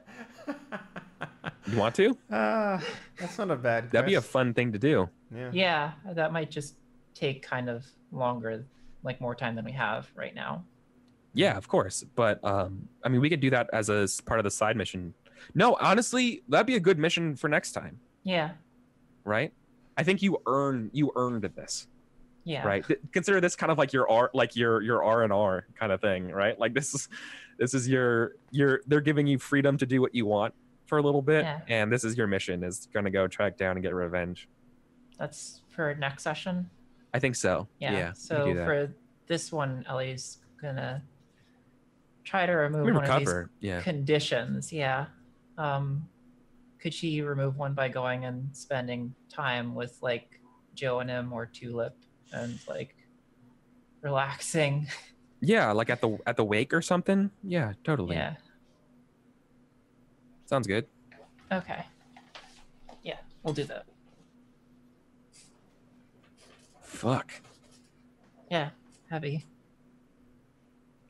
Heavy is a really heavy thing. Sorry, Heavy is a heavy thing. That's an album by Devin Townsend. Anyway, to the wake. Doodaloo. Yeah, it's an ob2 will test. Ob2 will test. I have a will of 2. Good luck. Your friend's obviously giving you help, right? Okay. I would help you, but given the circumstances. Is alcohol considered supplies for this test for you? Yeah. All right. Maybe an apple If cider not, songs are. raised in the honor of Huey. I don't know. Yeah. Yes. You know what? I And imagine the wake songs. only has apple cider. Like they don't serve anything else. For some. For the wake, it's your favorite apple cider or whatever. Oh Yeah. God! Like the only barrel of it left. Yeah, like someone. Yeah, honestly, this would be the celebration Oh, that they all have it. Ellie's just like crying while drinking it, being like, "This is the best Yeah. damn apple cider I've ever had." Yeah, and I think that we have that moment when they're like, they all raise a glass and like the guard prevails, right? To Huey. How much time would have passed between when we return and the wake? I mean, you have to have the funeral and stuff, so it's probably the next day and next evening. So, like, if you want, it could be anywhere between, like, 8 to 24 hours. What do you think? Would Graham have come back then? Yeah, I think Graham would have like kind of shown up to pay his respects, but Yeah. only for a second. He would come through the front door, and I probably a bunch of glares probably strike him. The casket's not here; it's the wake. Yeah, so he's already buried. Yeah. Henley, does your house have a mantle, like a mantelpiece? I mean, I don't know anything about my house, so for your purposes, yes. Okay. Graham walks up and he pulls out this small wooden whittled sculpture of Huey that he made back in the first episode that Graham was on, Yeah. and he like places it on the mantelpiece, looks to Sable, gives her like kind of like not meeting eye contact, and just kind of gives her a nod of like my condolences, and he just walks out the door. Does Or Sable know? he's starting to go out the door. He's heading for it. Does Sable know the details of the mission? And if so, how does she react?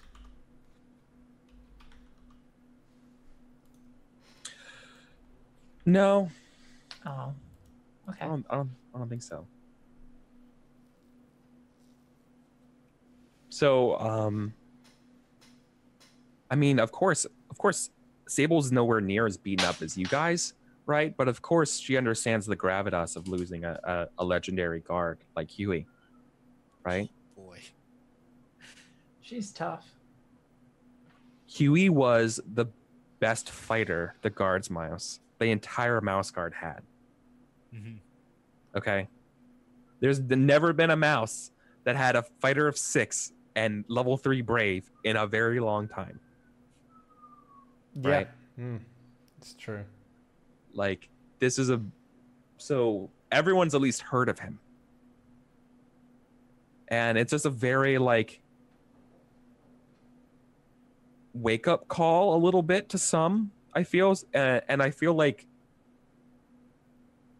I kind of feel like Lily also has recognized that pomp and bravery isn't everything. You know what I mean? It won't save you. And that's always just a difficult lesson to remember and like take to heart. So like even the best of us can die. Right? Doesn't matter how good of a fighter you are. Yeah. Who's Lily? I mean, isn't your friend? No, wait, no, it's Tulip. Sorry, it's Tulip, not Lily. I'm so sorry. Well played. Whatever. I was like, oh, is that someone that I know? Okay, that's cool. So all the guards mouse that are there, they don't know the whole story behind Huey's death? No, I don't think they told. I don't think they shared it. I think they said they died in the journey back. Okay. But we returned with a legendary shield. Yeah. Oh, that statement I said. No one will remember the people that bring the fucking shield back. Obviously, people are going to ask like what happened, and I leave it to your discretion if you give them the honest story or not. I would say that he passed defending us from an owl. Because of him, we were able to successfully drive it off. And in a twist of fate, because of him, we were able to locate the legendary shield. If anybody asked Graham, he would, because it would be two different stories. Because there's what Ellie has processed, and then when somebody asked Graham, he's still kind of hurt. This is like a side by side shot, and it's like, what would you do? And Graham was like, I sent that mouse into the jaws of death, and he did not make it back, and it is my fault. And he keeps going to the door. He's trying to like not answer any more questions. He doesn't want to. He wanted to be there to give respects to Sable and Hugh. Yeah. But he's done. He wants to go back Yeah. to nature. Yeah, totally. Yeah, you give him space. Yeah, people get out of your way. Is she like showing, by the way, in this wake? Yeah, of course. Okay. I'd say she is.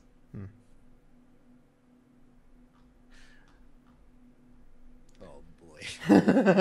So Why do I have a feeling like we're gonna get like a little oak as a tender ball, and then Graham's just gonna be like, You're about 18 years away from that. But Yeah.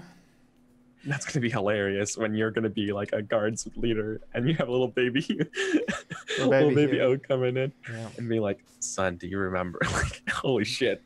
That'd be the best camp. That would be if somehow we played for 18 years and somehow that came in, that would be the best campaign I think anyone could ever play of anything. Naruto is seeing their kid time jump. Yeah. Yeah. Oh my god. So, yeah. Holy shit. Are you recovering being angry? I was going to. We were doing more talking. I know we were doing more talky talks. I would like no problem. I would like to use my hard worker trait because I'm trying hard to feel better because Ellie thinks it's what Huey would probably want. Is that okay? No. She's hard working hard. You can't work hard to relax. That's the opposite. I don't know. That seems like a Graham. Isn't that what meditation is? Well, are you meditating? Or are you at a party at a wake? So she's spending time with her boyfriend. I don't know. Working hard.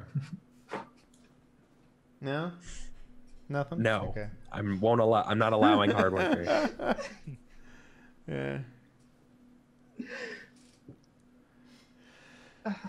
I'm Go like on. sad laughing about this. Roll it up. Yeah. See if you pass. Do you? Yeah. No, you have two additional. Yeah, but you have two additional dice. I'm sorry. Yes, ob2. Your friend's helping you, and you also have supplies. I thought. Okay. I need to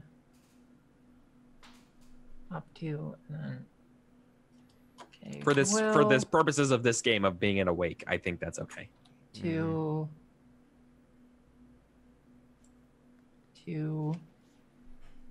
Will. Yeah, will. 2 and then opt 2. Yes. Which is 2s across the board. I'd like to Spend a Beat that? roll- Yeah. Spend a fate because you have so many of them. You have a 6, Yeah. so you can explode that. Yeah. Oh. No. Still angry. I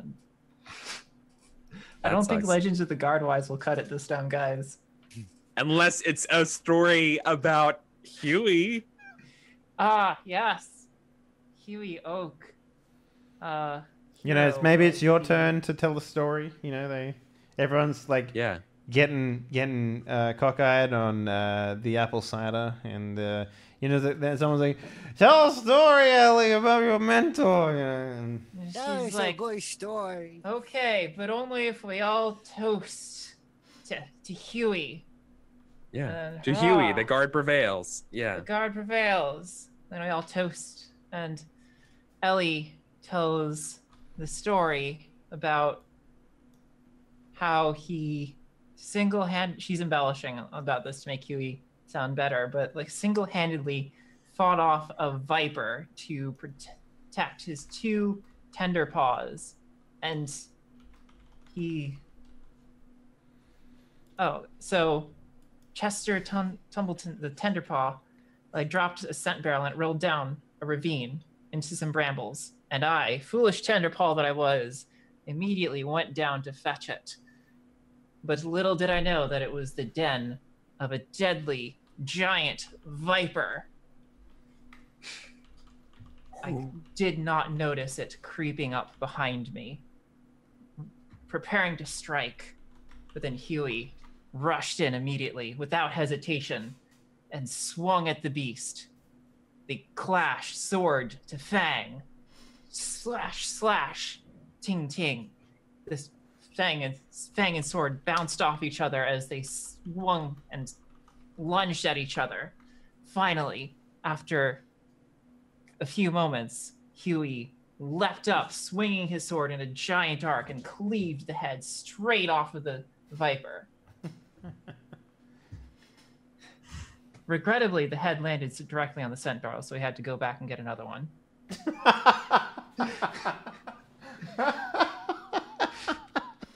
oh, that's a much better story than what actually happened. So.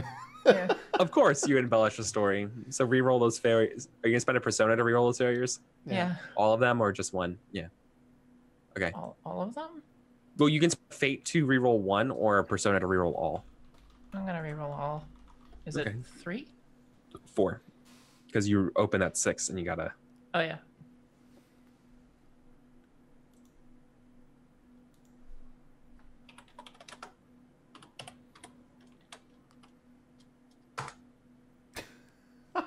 One success. I passed. I passed. Fucking Jesus I Christ, guys! passed. Like this I entire passed. session is just like. Ellie, I have never seen someone roll so bad before. Just kidding. I've seen someone roll worse than you, Yeah. but not Eric, you close. do it all the not, time, Not by mate. much. You It's do to it make all up the Yeah, time. I do pretty bad, but no, there's a guy in my Burning Wheel game who literally Hmm. just fucking sucks at rolling. It's to balance out that 6 streak that I had Yeah, before. seriously.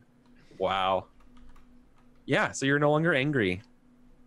So that story makes you smile. Holy shit. Oh. Now you're just tired, right? Yeah. Yeah, It's that exhausting. makes sense. Partying all night and every day. Yep. I guess we got to do some experience now. Yeah. So let's start with me. Evil prevails if good minds do nothing. I think I passed You're that. dead. Yep. Passeroo. Passeroo. Instinct. I shall not hesitate in life or combat, as they should be treated as the same thing. Big old check mark for that one. Good, good. Ensure my children meet their father. Check-a-rooney. Check. Oh, that's good. That's Yeah. good.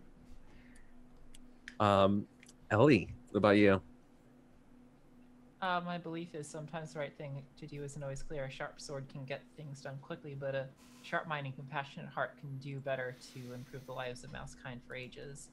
And she really led the Negotiations with the beavers. yes, Yeah. a thing Totally, we all forgot totally. about. Yeah. Fate for that. Yeah, for that. Instinct is violence isn't always the best answer to many situations. It's best to try to keep a level head and a sharp mind to find a safer alternative. And she definitely didn't want to fight that owl. She was telling everybody that we should run away. So Yeah, I but don't, I you didn't make a roll for it. Yeah, I didn't. So I'm not sure about that. I don't know if I actually got my instinct done. No, I don't think you did. No. But my goal was to ensure Tulip stays safe. Yay, So- she's not dead. Yeah. Persona. She fought an owl to ensure Yeah. that.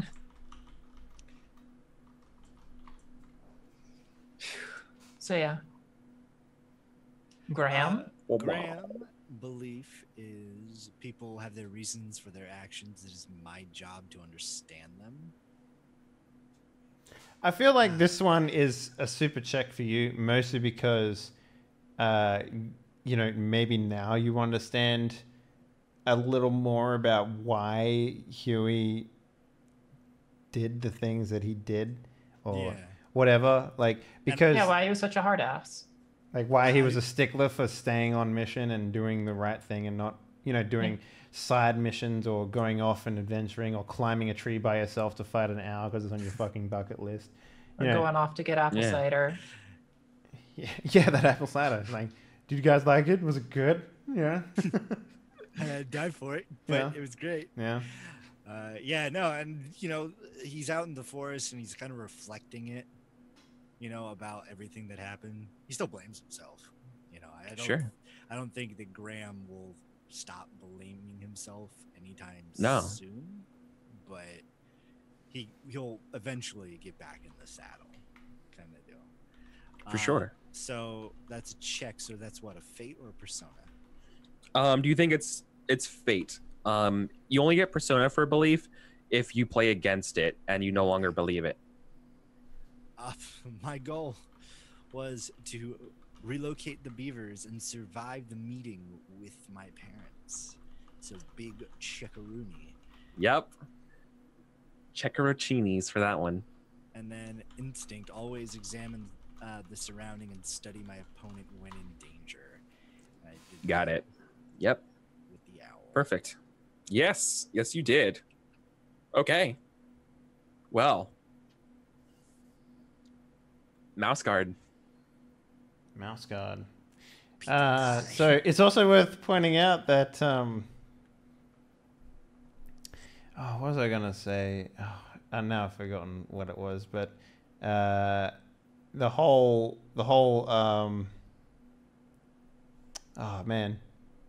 I've forgotten. Don't worry. I was gonna say it before, but you guys started talking about yourself, so it's fine. I just thought of something, Henley. What's that? Rolling your new character would be a great little segment to do on your drawing board. Maybe. I mean, it wouldn't be too hard to do. I think it'd probably take maybe like 20 minutes, if anything. Yeah, it doesn't take very long to do a character once you've done one of them. Yeah, if anything, and I already know what my next character is basically going to be anyway. So, cool. But maybe Eric, if you want to stick around after this, we can knock it out straight up. Yeah, I'd be happy to. Man. So, ladies and gentlemen, let's do some shout outs, starting off with Mr. Zippy. Wait, we have to do embodiment and stuff. Oh, yeah. MVP. MVP. Give it to the dead guy. Just give it to him. Yeah, pouring out for the homie. I got all those sixes though. Yeah, I honestly think it needs to go to Ellie. Like that. Yeah, that role was just like the only thing that could have beaten it is the butcher role, but like, I didn't get that many fucking sixes is what she did. That was like back to back to back to back to back. Mm-hmm. It's like I dropped a 6 and went to pick it up and then like dropped another 6 out of another like sleeve or something, and just all the 6s kept coming out. Oh, I'm so sorry. Oh. So that's Persona? Yes. Mm-hmm. Yes. Why do I have Henley New on my screen? What? Because that just happens. Henley New. That's my new character sheet. I made a new character sheet. Nice. Yeah, it just appeared on my Roll20, so I was startled. Gotcha. And then embodiment next. Yes. So it's MVP, workhorse, and then embodiment. Yeah, workhorse. Workhorse goes to Ellie. I mean, I was rolling crap. No, you can't have MVP and workhorse at the same time. You can't? It goes to Horse the person goes who to helps the Henley. most. Horse goes to his next character. No, it goes to him. Yep. I honestly, Goes to Huey. I honestly think the embodiment 100% needs to go to you, Zip. Like it, like 100%. Yeah. Like, Yeah, 100% for sure, embodiment. dude. yeah. For sure. Mhm. I was gonna suggest the same thing. You embodied the heck out of your character. Yeah, man. Well done. Thank you. Yeah. Fuck. And then What a game. what was the last one? Labor. No, we did That's it. embodiment. We did MVP workforce and embodiment. Okay. Yeah. Cool. All right. So yeah, let's do some shout outs then. Zippy, my man. How's it going? I'm dead. How are you going? I'm being an emotional wreck out in the forest, slaughtering animals, eating them, staring up at the sky. Why, God, or whatever Mouse believes. But yeah, I'm Zippy Zippo. I do variety game streaming here on the internet. I do a segment every Monday called MS-DOS Mondays, where I try to play at least 4 hours of an MS-DOS game, if I can, every Monday. Tomorrow we are finishing up Zork Zero. It is the last text-based MS-DOS game of the Zork series by Infocom. And then after that, we're going to be starting Elder Scrolls 1 Arena. Hell yeah. Oh my god, that game. Well, at least you're gonna get to Daggerfall. It'd be a real game. Yeah. Daggerfall's a real game. Yeah. Daggerfall is my favorite. Yeah. So, oh my god. All right, Ellie, let's talk about you. What up? Hi, I'm Kika. You can find me at twitch.tv/Kika and twitter.com/KikaVO. I do some cosplay construction casting, voice acting streaming, where I stream old RPGs and voice act every single character in the game on Final Fantasy IX right now. And next will be Tales of Symphonia. And I also do some esports journalism, which I tweet out my articles when they come out. So it's worth it to follow me on both Twitter and Twitch, because my Twitter is like super active. So yeah, I need to figure out a way to make my thing shorter, because I do so many things anyway. Yeah. And last but not least, we have our lovely GM for the session, Mr. Eric Vulgarius. Oh shit! What up, everybody? I'm Eric Vulgaris on the Twitch, Twitters, and YouTubes. I do mostly role-playing game stuff. This was a lot of fun. This session was not planned to go that way, but it just so happened that Henley had to die that way. So that's pretty cool. we would have retired him anyway. So it's actually kind of a nice sort of cat. Yeah, you know, like. But like once again, we somehow wound up foreshadowing all of these things, and bringing them back in today. Like how at the very start of the session, everyone was like happy and like cheering for you because of the guard prevails, and then we ended with the session with a funeral and being bittersweet, which I thought was really sweet. Yeah, so it kind of has to be the name of the episode too. The amount of times we fucking said it today was just like, I know, incredible. So hey, so like that's pretty dope when that happens. So it's now Graham's trigger world. Anytime somebody says the guard prevails, he just gets angry.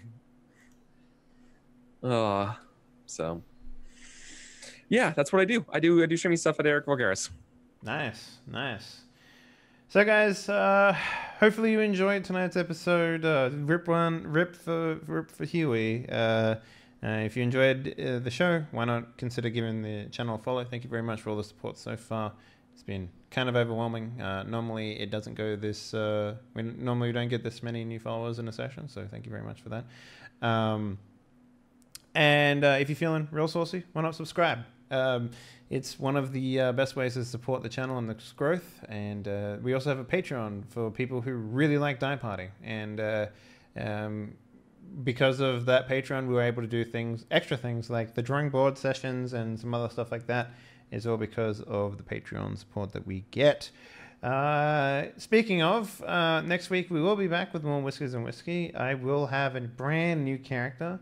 I don't know what their name is, but I have a vague idea of what they're going to be. And me and Eric will sort that out after this. And Good deal. Yeah, it's going to be fantastic. So keep an eye out for that.